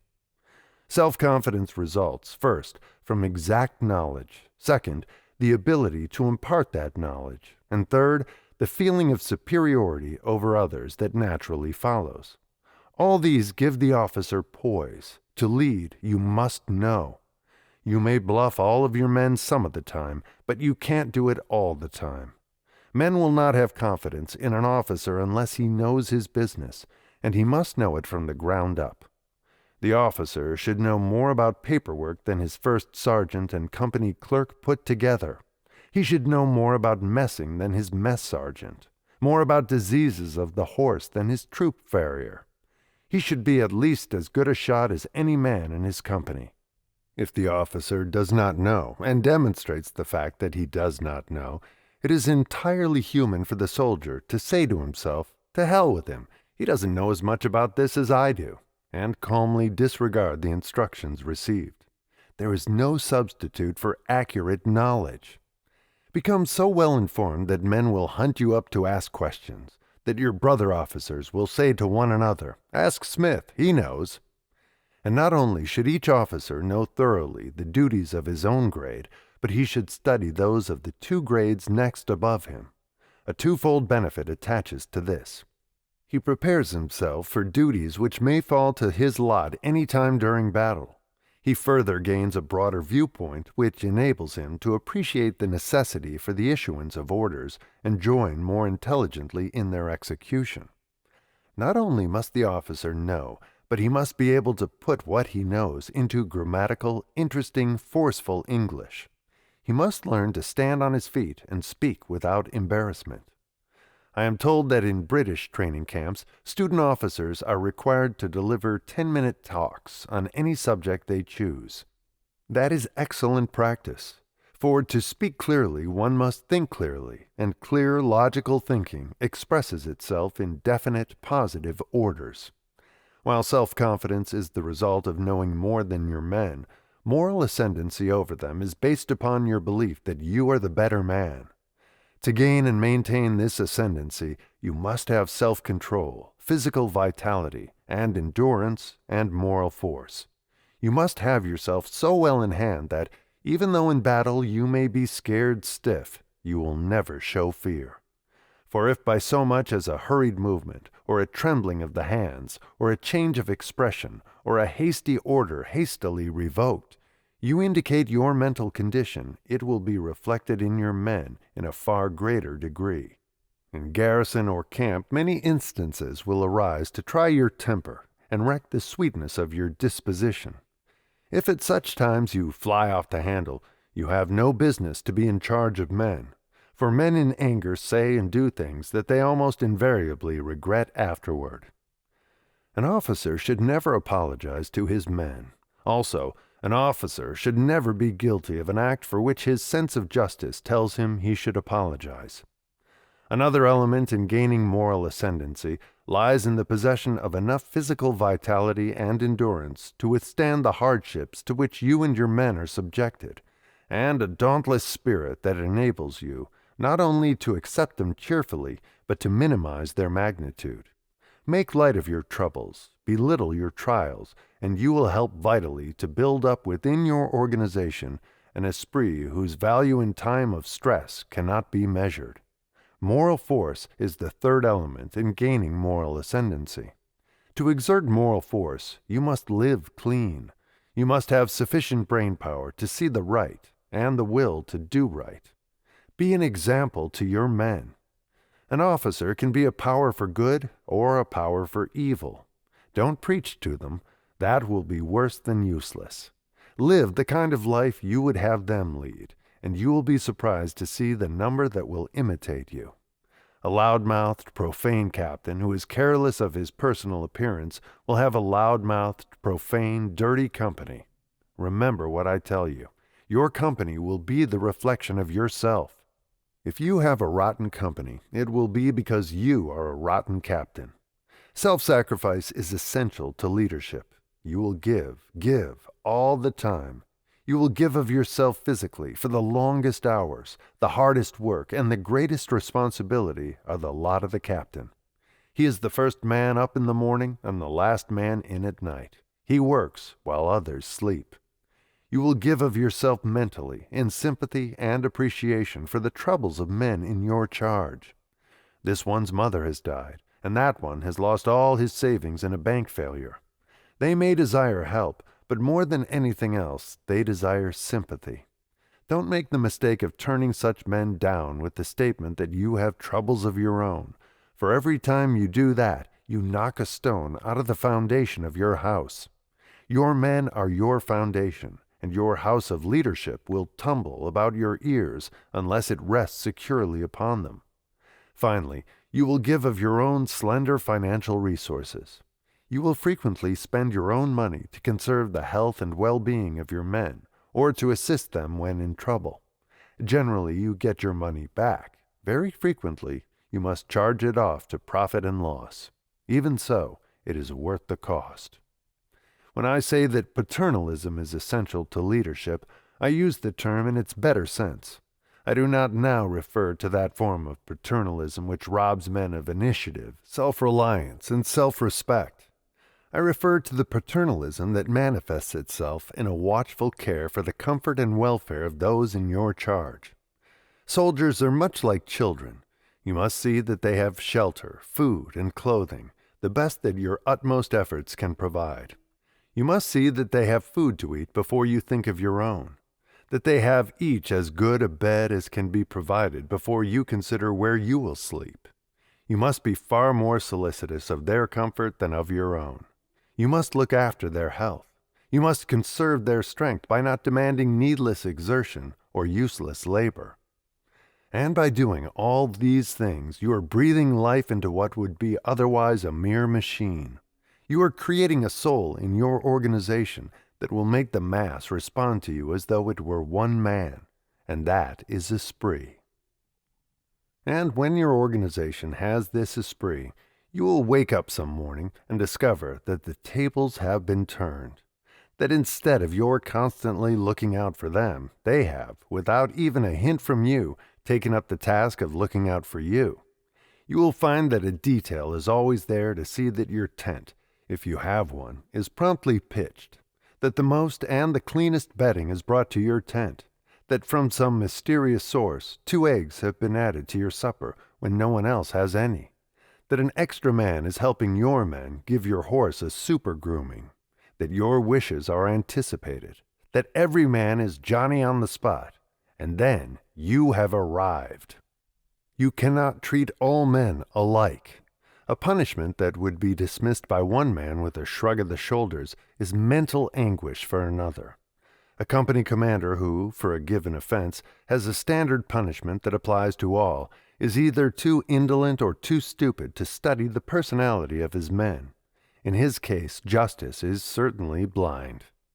Study your men as carefully as a surgeon studies a difficult case, and when you are sure of your diagnosis, apply the remedy. And remember that you apply the remedy to effect a cure, not merely to see the victim squirm. It may be necessary to cut deep, but when you are satisfied as to your diagnosis, don't be diverted from your purpose by any false sympathy for the patient. Hand in hand with fairness in awarding punishment walks fairness in giving credit. Everybody hates a human hog. When one of your men has accomplished an especially creditable piece of work, see that he gets the proper reward. Turn heaven and earth upside down to get it for him. Don't try to take it away from him and hog it for yourself. You may do this and get away with it, but you have lost the respect and loyalty of your men. Sooner or later your brother officers will hear of it and shun you like a leper. In war there is glory enough for all. Give the man under you his due. The man who always takes and never gives is not a leader. He is a parasite. There is another kind of fairness, that which will prevent an officer from abusing the privileges of his rank. When you exact respect from soldiers, be sure you treat them with equal respect. Build up their manhood and self-respect. Don't try to pull it down. For an officer to be overbearing and insulting in the treatment of enlisted men is the act of a coward. He ties the man to a tree with the ropes of discipline and then strikes him in the face, knowing full well that the man cannot strike back. Consideration, courtesy, and respect from officers toward enlisted men are not incompatible with discipline. They are parts of our discipline. Without initiative and decision, no man can expect to lead. In maneuvers you will frequently see, when an emergency arises, certain men calmly give instant orders which later, on analysis, prove to be, if not exactly the right thing, very nearly the right thing to have done. You will see other men in an emergency become badly rattled, their brains refuse to work, or they give a hasty order, revoke it, give another, revoke that. In short, show every indication of being in a blue funk. Regarding the first man, you may say, "That man is a genius. He hasn't had time to reason this thing out. He acts intuitively." Forget it. Genius is merely the capacity for taking infinite pains. The man who is ready is the man who has prepared himself. He has studied beforehand the possible situations that might arise. He has made tentative plans covering such situations. When he is confronted by the emergency, he is ready to meet it. He must have sufficient mental alertness to appreciate the problem that confronts him and the power of quick reasoning to determine what changes are necessary in his already formulated plan. He must also have the decision to order the execution and stick to his orders. Any reasonable order in an emergency is better than no order. The situation is there. Meet it. It is better to do something and do the wrong thing than to hesitate, hunt around for the right thing to do, and wind up by doing nothing at all. And, having decided on a line of action, stick to it. Don't vacillate. Men have no confidence in an officer who doesn't know his own mind. Occasionally you will be called upon to meet a situation which no reasonable human being could anticipate. If you have prepared yourself to meet other emergencies which you could anticipate, the mental training you have thereby gained will enable you to act promptly and with calmness. You must frequently act without orders from higher authority. Time will not permit you to wait for them. Here again enters the importance of studying the work of officers above you. If you have a comprehensive grasp of the entire situation and can form an idea of the general plan of your superiors, that and your previous emergency training will enable you to determine that the responsibility is yours and to issue the necessary orders without delay. The element of personal dignity is important in military leadership. Be the friend of your men, but do not become their intimate. Your men should stand in awe of you, not fear. If your men presume to become familiar, it is your fault and not theirs. Your actions have encouraged them to do so. And, above all things, don't cheapen yourself by courting their friendship or currying their favor. They will despise you for it. If you are worthy of their loyalty and respect and devotion, they will surely give all these without asking. If you are not, nothing that you can do will win them. It is exceedingly difficult for an officer to be dignified while wearing a dirty, spotted uniform and 3 days' stubble of whiskers on his face. Such a man lacks self-respect, and self-respect is an essential of dignity. There may be occasions when your work entails dirty clothes and an unshaved face. Your men all look that way. At such times there is ample reason for your appearance. In fact, it would be a mistake to look too clean. They would think that you were not doing your share. But as soon as this unusual occasion has passed, set an example for personal neatness. And then I would mention courage. Moral courage you need as well as mental courage. That kind of moral courage which enables you to adhere without faltering to a determined course of action, which your judgment has indicated is the best one suited to secure the desired results. You will find many times, especially in action, that after having issued your orders to do a certain thing, you will be beset by misgivings and doubts. You will see, or think you see, other and better means for accomplishing the object sought. You will be strongly tempted to change your orders. Don't do it until it is clearly manifested that your first orders were radically wrong. For if you do, you will be again worried by doubts as to the efficacy of your second orders. Every time you change your orders without obvious reason, you weaken your authority and impair the confidence of your men. Have the moral courage to stand by your order and see it through. Moral courage further demands that you assume the responsibility for your own acts. If your subordinates have loyally carried out your orders and the movement you directed is a failure, the failure is yours, not theirs. Yours would have been the honor had it been successful. Take the blame if it results in disaster. Don't try to shift it to a subordinate and make him the goat. That is a cowardly act. Furthermore, you will need moral courage to determine the fate of those under you. You will frequently be called upon for recommendations for promotion or demotion of officers and non-commissioned officers in your immediate command. Keep clearly in mind your personal integrity and the duty you owe your country. Do not let yourself be deflected from a strict sense of justice by feelings of personal friendship. If your own brother is your second lieutenant, and you find him unfit to hold his commission, eliminate him. If you don't, your lack of moral courage may result in the loss of valuable lives. If, on the other hand, you are called upon for a recommendation concerning a man whom, for personal reasons, you thoroughly dislike, do not fail to do him full justice. Remember that your aim is the general good, not the satisfaction of an individual grudge. I am taking it for granted that you have physical courage. I need not tell you how necessary that is. Courage is more than bravery. Bravery is fearlessness, the absence of fear. The merest dolt may be brave, but he lacks the mentality to appreciate his danger. He doesn't know enough to be afraid. Courage, however, is that firmness of spirit, that moral backbone which, while fully appreciating the danger involved, nevertheless goes on with the undertaking. Bravery is physical. Courage is mental and moral.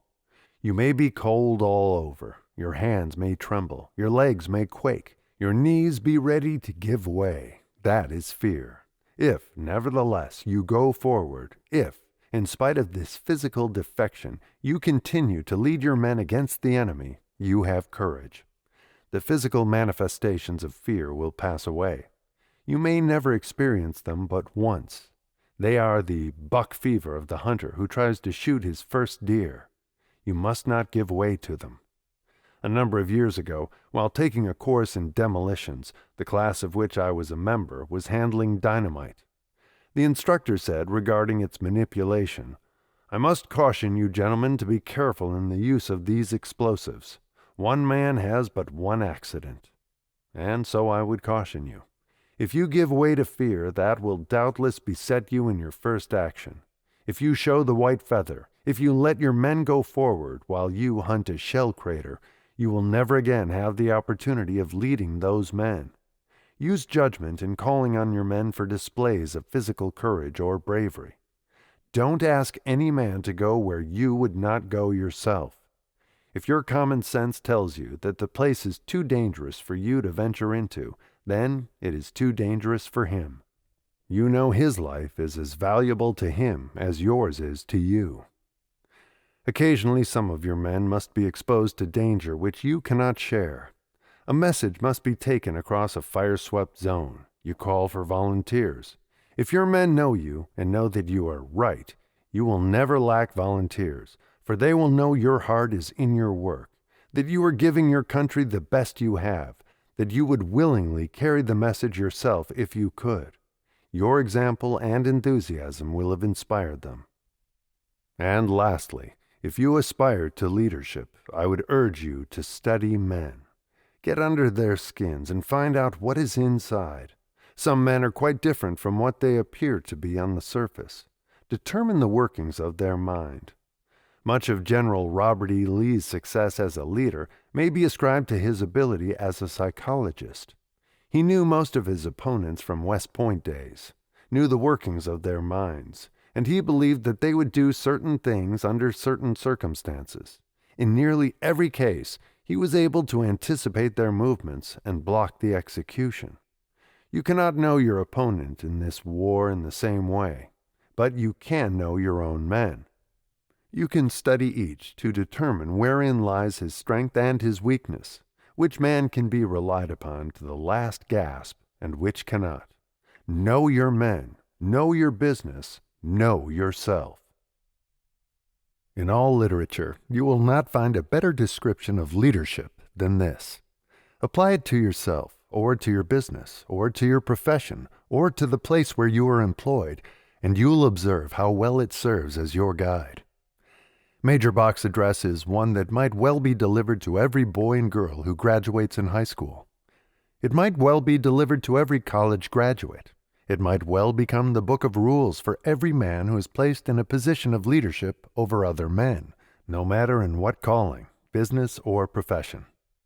In Lesson 2, you learn the value of a definite chief aim. Let it be here emphasized that your aim must be active and not passive.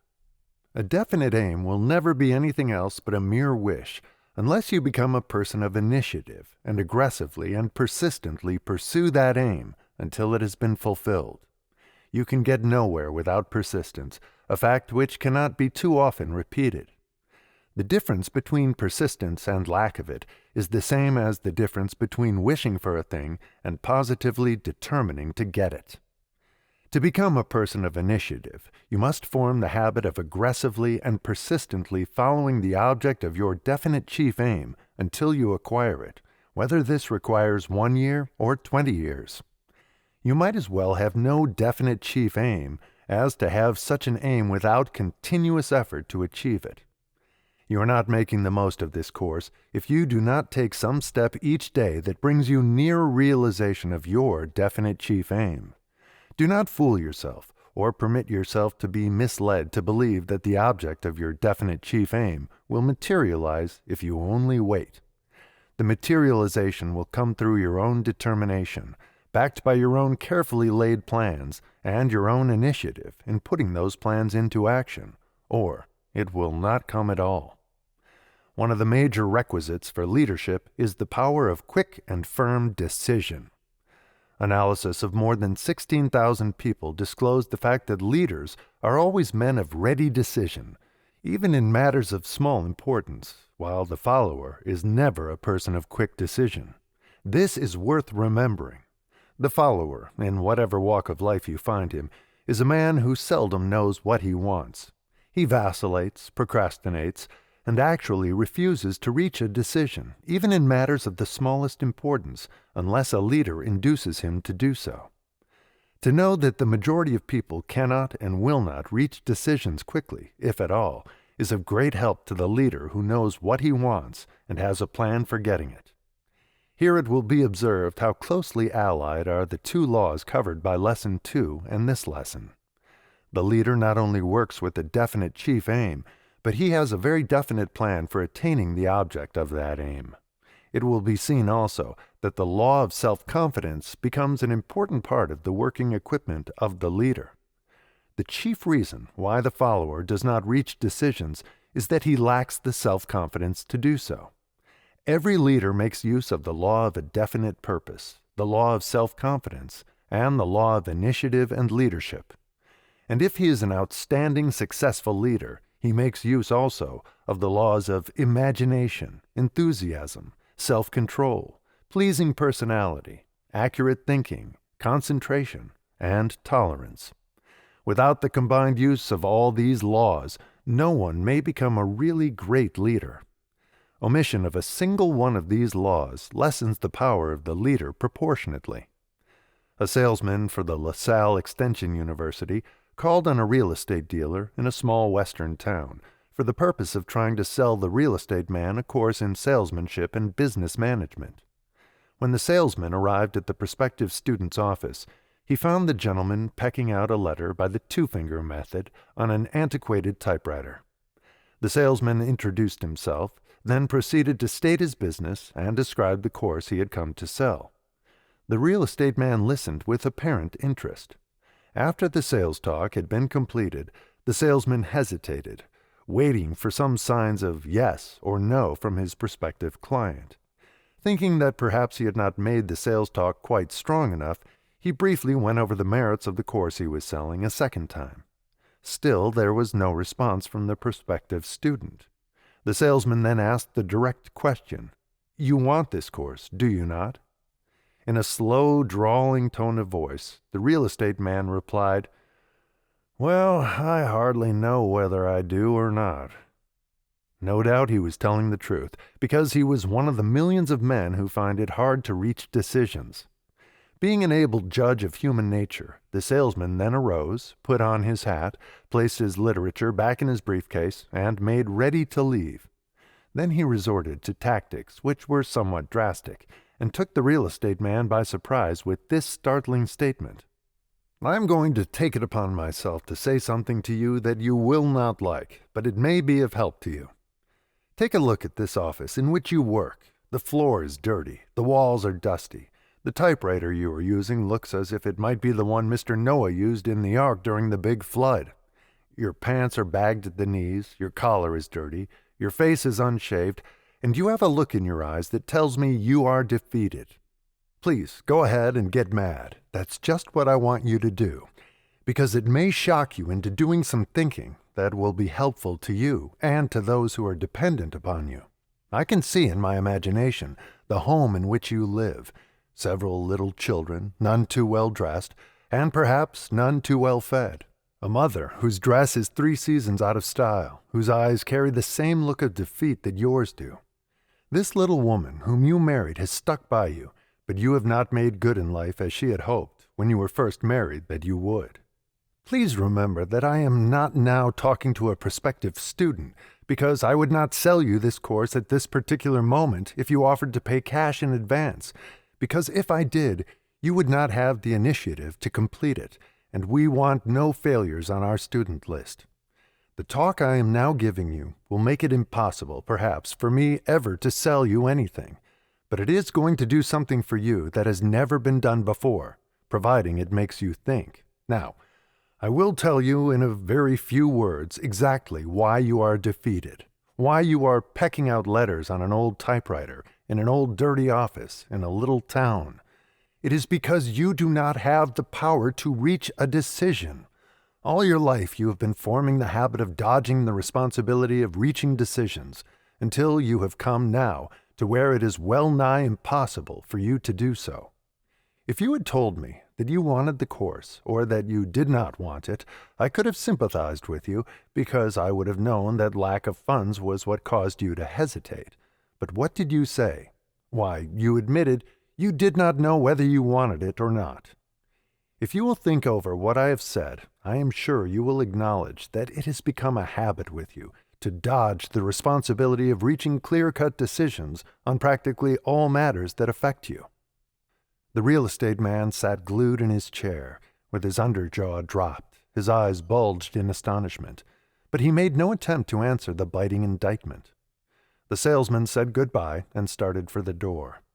After he had closed the door behind him, he again opened it, walked back in, with a smile on his face, took his seat in front of the astonished real estate man, and explained his conduct in this way. I do not blame you at all if you feel hurt at my remarks. In fact, I sort of hope that you have been offended. But now let me say this, man to man, that I think you have intelligence, and I am sure you have ability. But you have fallen into a habit that has whipped you. No man is ever down and out until he is under the sod. You may be temporarily down, but you can get up again, and I am just sportsman enough to give you my hand and offer you a lift if you will accept my apologies for what I have said. You do not belong in this town. You would starve to death in the real estate business in this place, even if you were a leader in your field. Get yourself a new suit of clothes, even if you have to borrow the money with which to do it. Then go over to St. Louis with me, and I will introduce you to a real estate man who will give you a chance to earn some money and at the same time teach you some of the important things about this line of work that you can capitalize later on. If you haven't enough credit to get the clothes you need, I will stand good for you at a store in St. Louis where I have a charge account. I am in earnest, and my offer to help you is based upon the highest motive that can actuate a human being. I am successful in my own field, but I have not always been so. I went through just what you are now going through, but the important thing is that I went through it and got it over with, just as you are going to do if you will follow my advice. Will you come with me? The real estate man started to arise, but his legs wobbled, and he sank back into his chair. Despite the fact that he was a great big fellow with rather pronounced manly qualities, known as the He-Man type, his emotions got the better of him, and he actually wept. He made a second attempt and got on his feet, shook hands with the salesman, thanked him for his kindness, and said he was going to follow the advice, but he would do so in his own way. Calling for an application blank, he signed for the course on salesmanship and business management, made the first payment in nickels and dimes, and told the salesman he would hear from him again. 3 years later, this real estate man had an organization of 60 salesmen and one of the most successful real estate businesses in the city of St. Louis. The author of this course, who was advertising manager of the LaSalle Extension University at the time this incident happened, has been in this real estate man's office many times and has observed him over a period of more than 15 years. He is an entirely different man from the person interviewed by the LaSalle salesman over 15 years ago. And the thing that made him different is the same that will make you different. It is the power of decision, which is so essential to leadership. This real estate man is now a leader in the real estate field. He is directing the efforts of other salesmen and helping them to become more efficient. This one change in his philosophy has turned temporary defeat into success. Every new salesman who goes to work for this man is called into his private office before he is employed and told the story of his own transformation, word for word, just as it occurred when the LaSalle salesman first met him in his shabby little real estate office. Some 18 years ago, the author of this course made his first trip to the little town of Lumberport, West Virginia. At that time, the only means of transportation leading from Clarksburg, the largest nearby center, to Lumberport was the Baltimore and Ohio Railroad and an interurban electric line which ran within 3 miles of the town. One could walk the 3 miles if he chose. Upon arrival at Clarksburg, I found that the only train going to Lumberport in the forenoon had already gone, and not wishing to wait for the later afternoon train, I made the trip by trolley with the intention of walking the 3 miles. On the way down, the rain began to pour, and those 3 miles had to be navigated on foot through deep yellow mud. When I arrived at Lumberport, my shoes and pants were muddy, and my disposition was none the better for the experience. The first person I met was V.L. Horner, who was then cashier of the Lumberport Bank. In a rather loud tone of voice, I asked him, "Why do you not get that trolley line extended from the junction over to Lumberport so your friends can get in and out of town without drowning in mud?" "Did you see a river with high banks at the edge of the town as you came in?" he asked. I replied that I had seen it. "Well," he continued, "that's the reason we have no streetcars running into town. The cost of a bridge would be about $100,000, and that is more than the company owning the trolley line is willing to invest. We have been trying for 10 years to get them to build a line into town."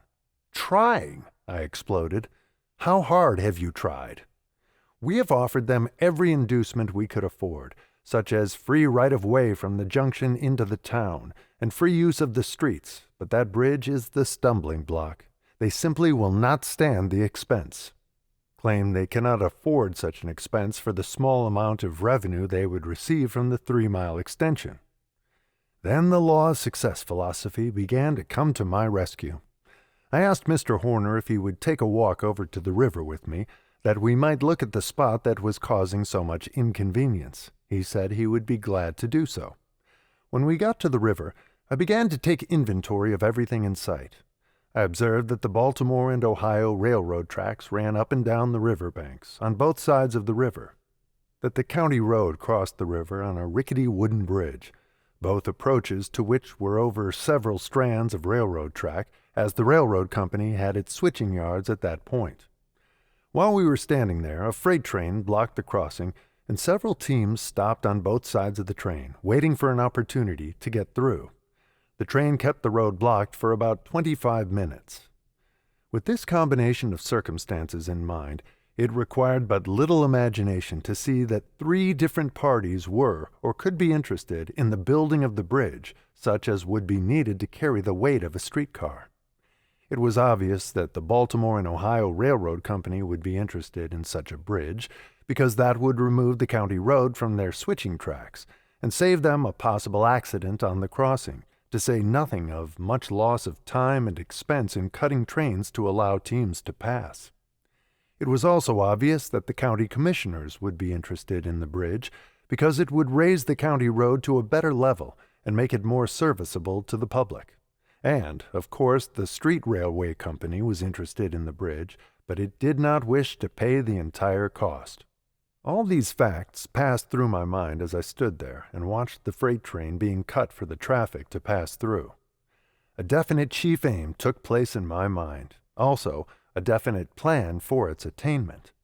The next day I got together a committee of townspeople, consisting of the mayor, councilmen, and some leading citizens, and called on the division superintendent of the Baltimore and Ohio Railroad Company at Grafton.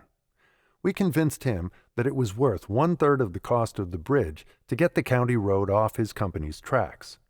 Next we went to the county commissioners and found them to be quite enthusiastic over the possibility of getting a new bridge by paying for only 1/3 of it. They promised to pay their 1/3, providing we could arrange for the other 2/3. We then went to the president of the traction company that owned the trolley line at Fairmont, and laid before him an offer to donate all the rights of way and pay for 2/3 of the cost of the bridge, providing he would begin building the line into town promptly. We found him receptive also. 3 weeks later, a contract had been signed between the Baltimore and Ohio Railroad Company, the Monongahela Valley Traction Company, and the county commissioners of Harrison County providing for the construction of the bridge, 1/3 of its cost to be paid by each. 2 months later, the right-of-way was being graded and the bridge was underway. And 3 months after that, streetcars were running into Lumberport on regular schedule. This incident meant much to the town of Lumberport because it provided transportation that enabled people to get in and out of the town without undue effort. It also meant a great deal to me because it served to introduce me as one who got things done. 2 very definite advantages resulted from this transaction. The chief counsel for the traction company gave me a position as his assistant, and later on it was the means of an introduction which led to my appointment as the advertising manager of the LaSalle Extension University. Lumberport, West Virginia was then, and still is, a small town, and Chicago was a large city and located a considerable distance away. But news of initiative and leadership has a way of taking on wings and traveling. The 4 of the 15 laws of success were combined in the transaction described, namely, a definite chief aim, self-confidence, imagination, and initiative and leadership. Law of doing more than paid for also entered somewhat into the transaction because I was not offered anything and, in fact, did not expect pay for what I did. To be perfectly frank, I appointed myself to the job of getting the bridge built more as a sort of challenge to those who said it could not be done than I did with the expectation of getting paid for it. By my attitude, I rather intimated to Mr. Horner that I could get the job done, and he was not slow to snap me up and put me to the test. It may be helpful to call attention here to the part which imagination played in this transaction. For 10 years, the townspeople of Lumberport had been trying to get a streetcar line built into town. It must not be concluded that the town was without men of ability, because that would be inaccurate. In fact, there were many men of ability in the town, but they had been making the mistake which is so commonly made by us all, of trying to solve their problem through one single source, whereas there were actually 3 sources of solution available to them. $100,000 was too much for one company to assume for the construction of a bridge, but when the cost was distributed between 3 interested parties, the amount to be borne by each was more reasonable. The question might be asked, why did not some of the local townsmen think of this 3-way solution?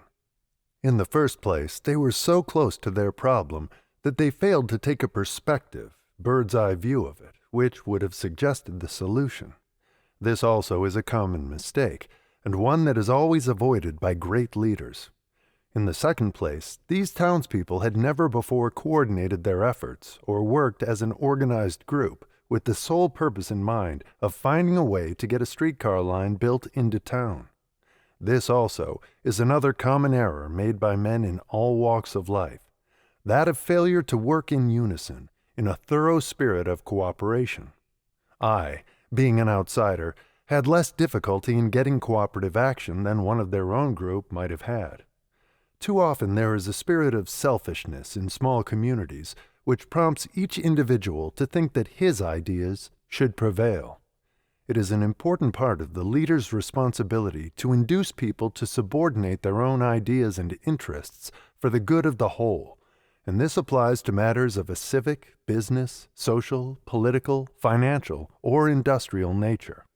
Success, no matter what may be one's conception of that term, is nearly always a question of one's ability to get others to subordinate their own individualities and follow a leader. The leader who has the personality and the imagination to induce his followers to accept his plans and carry them out faithfully is always an able leader. The next lesson on imagination will take you still further into the art of tactful leadership. In fact, leadership and imagination are so closely allied and so essential for success that one cannot be successfully applied without the other. Initiative is the moving force that pushes the leader ahead, but imagination is the guiding spirit that tells him which way to go. Imagination enabled the author of this course to analyze the Lumberport Bridge problem, break it up into 3 component parts, and assemble these parts in a practical working plan. Nearly every problem may be so broken up into parts which are more easily managed as parts than they are when assembled as a whole. Perhaps one of the most important advantages of imagination is that it enables one to separate all problems into their component parts and to reassemble them in more favorable combinations. It has been said that all battles in warfare are won or lost, not on the firing line, after the battle begins, but back of the lines, through the sound strategy, or the lack of it, used by the generals who plan the battles. What is true of warfare is equally true in business, and in most other problems which confront us throughout life. We win or lose according to the nature of the plans we build and carry out, a fact which serves to emphasize the value of the laws of initiative and leadership, imagination, self-confidence, and a definite chief aim. With the intelligent use of these 4 laws, one may build plans, for any purpose whatsoever, which cannot be defeated by any person or group of persons who do not employ or understand these laws. There is no escape from the truth here stated. Organized effort is effort which is directed according to a plan that was conceived with the aid of imagination, guided by a definite chief aim, and given momentum with initiative and self-confidence. These 4 laws blend into one and become a power in the hands of a leader.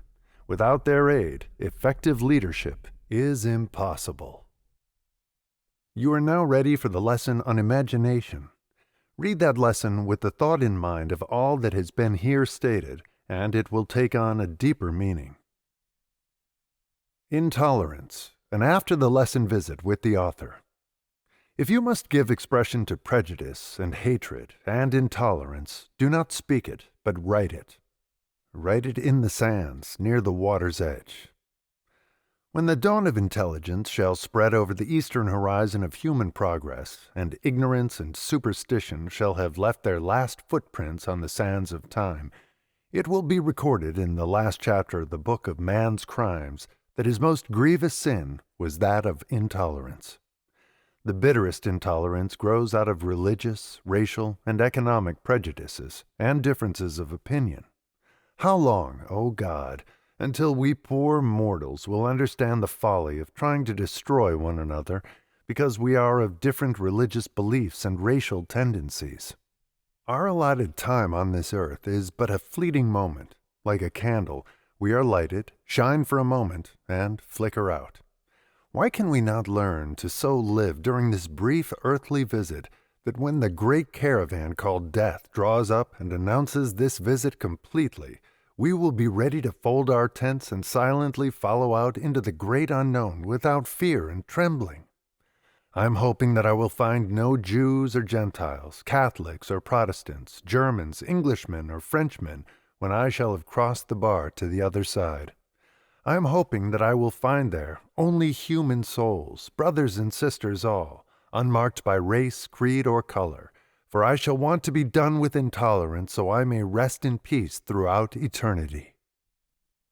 You will see at the top of the previous page a picture which describes the futility of combat. The 2 male deer have engaged in a fight to the finish, each believing that he will be the winner.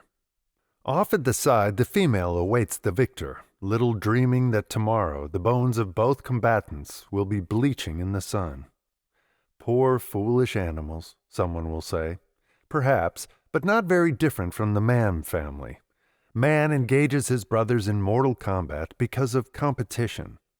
The 3 major forms of competition are sex, economic, and religious in nature.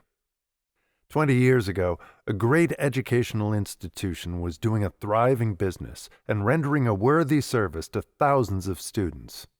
The 2 owners of the school married 2 beautiful and talented young women who were especially accomplished in the art of piano playing. The 2 wives became involved in an argument as to which one was the more accomplished in this art. The disagreement was taken up by each of the husbands. They became bitter enemies. Now the bones of that once prosperous school lie bleaching in the sun. The 2 bucks shown in the picture above locked horns over the attention of the doe. The 2 man bucks locked horns over the selfsame impulse. In one of the great industrial plants, two young foremen locked horns because one received a promotion which the other believed he should have had. For more than 5 years, the silent undertow of hatred and intolerance showed itself. The men under each of the foremen became inoculated with the spirit of dislike which they saw cropping out in their superiors. Slowly, the spirit of retaliation began to spread over the entire plant. The men became divided into little cliques. Production began to fall off. Then came financial difficulty, and finally bankruptcy for the company. Now the bones of a once prosperous business lie bleaching in the sun, and the two foremen and several thousand others were compelled to start all over again in another field. Down in the mountains of West Virginia lived two peaceful families of mountain folk, the Hatfields and the McCoys. They had been friendly neighbors for 3 generations. A razorback pig belonging to the McCoy family crawled through the fence into the Hatfield family's cornfield. The Hatfields turned their hound loose on the pig. The McCoys retaliated by killing the dog. Then began a feud that has lasted for 3 generations and cost many lives of the Hatfields and McCoys. In a fashionable suburb of Philadelphia, certain gentlemen of wealth have built their homes. In front of each house, the word Intolerance is written. One man builds a high steel fence in front of his house. The neighbor next to him, not to be outdone, builds a fence twice as high. Another buys a new motor car, and the man next door goes him one better by purchasing 2 new cars. One remodels his house, adding a colonial-style porch.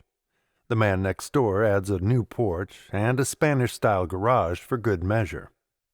The big mansion on top of the hill gives a reception, which brings a long line of motor cars filled with people who have nothing in particular in common with the host. Then follows a series of receptions all down the Gold Coast line, each trying to outshine all the others.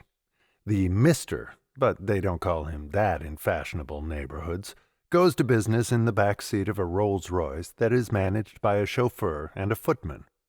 Why does he go to business? To make money, of course. Why does he want more money when he already has millions of dollars?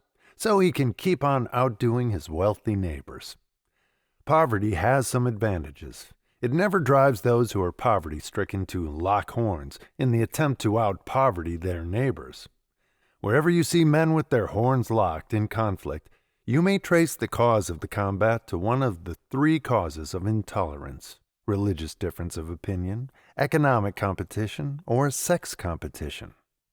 The next time you observe 2 men engaged in any sort of hostility toward each other, just close your eyes and think for a moment, and you may see them, in their transformed nature, very much resembling the male deer shown in the picture above. Off at one side you may see the object of the combat, a pile of gold, a religious emblem, or a female, or females. Remember, the purpose of this essay is to tell some of the truth about human nature, with the object of causing its readers to think.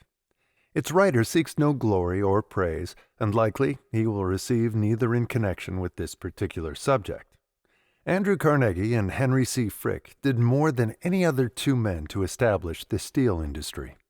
Both made millions of dollars for themselves. Came the day when economic intolerance sprang up between them. To show his contempt for Frick, Carnegie built a tall skyscraper and named it the Carnegie Building. Frick retaliated by erecting a much taller building alongside of the Carnegie Building, naming it the Frick Building. These 2 gentlemen locked horns in a fight to the finish. Carnegie lost his mind, and perhaps more, for all we of this world know. What Frick lost is known only to himself and the keeper of the great records. In memory, their bones lie bleaching in the sun of posterity. The steel men of today are managing things differently. Instead of locking horns, they now interlock directorates, with the result that each is practically a solidified, strong unit of the whole industry. The steel men of today understand the difference between the meaning of the words competition and cooperation, a difference which the remainder of us would do well to understand also. In England, the men who own the mines and those who run the labor unions locked horns. Had not the cooler heads unlocked those horns, the bones of the British Empire, including both the owners of industry and the labor unions, should soon have lain bleaching in the sun. 1 year of open combat between the unions and the owners of industry in Great Britain would have meant annihilation of the British Empire. The other nations of the world would have grabbed all the economic machinery now controlled by Britain. Let the leaders of American industry and unionism not forget. 15 factors enter into the attainment of success. One of these is tolerance. The other 14 are mentioned many times in this series of lessons. Intolerance binds man's legs with the shackles of ignorance and covers his eyes with the scales of fear and superstition. Intolerance closes the book of knowledge and writes on the cover, "Open not this book again. The last word has been herein written." It is not your duty to be tolerant. It is your privilege. Remember, as you read this article, that sowing the seed of intolerance is the sole and exclusive business of some men. All wars and all strikes and all forms of human suffering bring profit to some. If this were not true, there would be no wars or strikes or other similar forms of hostility. In the United States today, there is a well-organized system of propaganda, the object of which is to stir up strife and hostility between the owners of industries and those who work in those industries.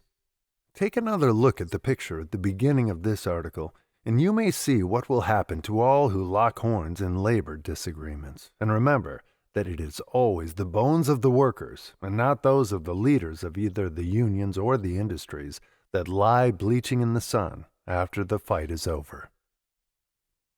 When you feel yourself preparing to lock horns with someone, remember that it will be more profitable if you lock hands instead. A warm, hearty handshake leaves no bones bleaching in the sun.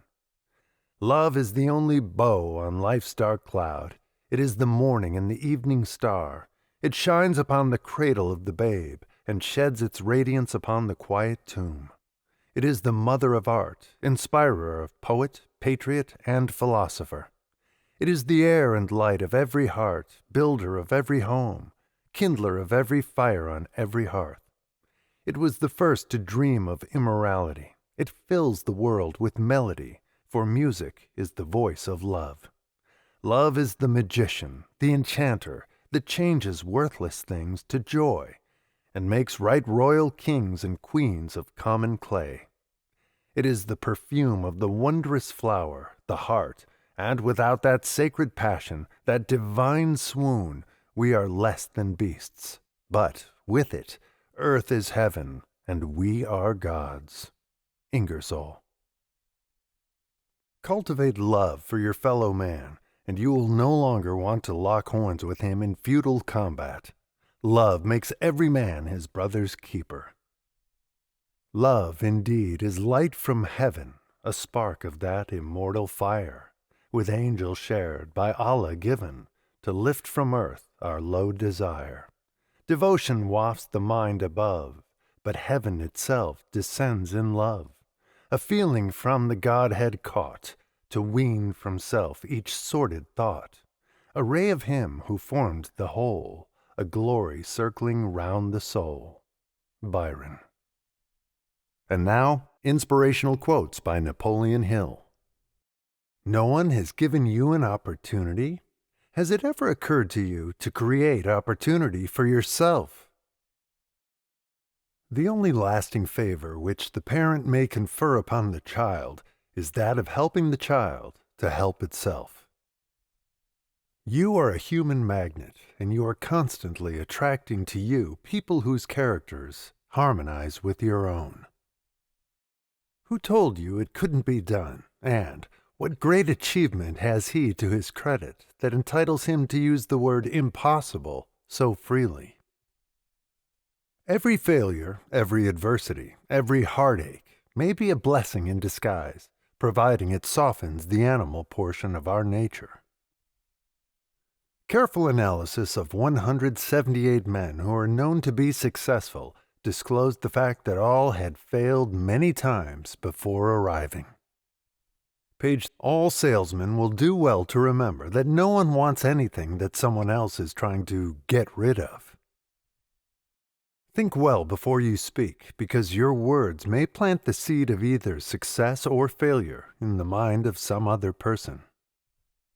I am thankful for the adversities which have crossed my pathway, for they have taught me tolerance, sympathy, self-control, perseverance, and some other virtues I might never have known. Fortunate is the person who has learned that the most certain way to get is to first give through some sort of useful service. I am thankful that I was born poor, that I did not come into this world burdened by the whims of wealthy parents with a bag of gold around my neck. Page 6. Love and justice are the real arbiters of all disputes. Give them a chance and you will no longer want to defeat a brother sojourner by the wayside of life. Everything passes at par temporarily. Truth alone remains permanently. When you do not know what to do or which way to turn, smile. This will relax your mind and let the sunshine of happiness into your soul. The space you occupy and the authority you exercise may be measured with mathematical exactness by the service you render. What helped you over the great obstacles of life was asked of a highly successful man. The other obstacles, he replied. Cherish your visions and your dreams, as they are the children of your soul, the blueprints of your ultimate achievements. Service, sacrifice, and self-control are three words which must be well understood by the person who succeeds in doing something that is of help to the world. Make excuses for the shortcomings of others if you wish, but hold yourself to a strict accountability if you would attain leadership in any undertaking. No accurate thinker will judge another person by that which the other person's enemies say about him. There is something wrong about the man whose wife and children do not greet him affectionately on his homecoming. No man may become an accurate thinker until he learns how to separate mere gossip and information from facts. Mastery of the 15 laws of success is the equivalent of an insurance policy against failure. Samuel Gompers. Time is the mighty hand that rocks the eternal cradle of progress and nurses struggling humanity through that period when man needs protection against his own ignorance. Life is not a goblet to be drained. It is a measure to be filled. Hadley. I hope that you've enjoyed this presentation, and please remember to subscribe to receive notifications of upcoming recordings. This recording is a production of Master Key Society for the purpose of research, study, and discussion. The views and opinions expressed in this book belong to the author and may not always reflect those of Master Key Society or its affiliates. The video and audio is copyright 2025 Master Key Society.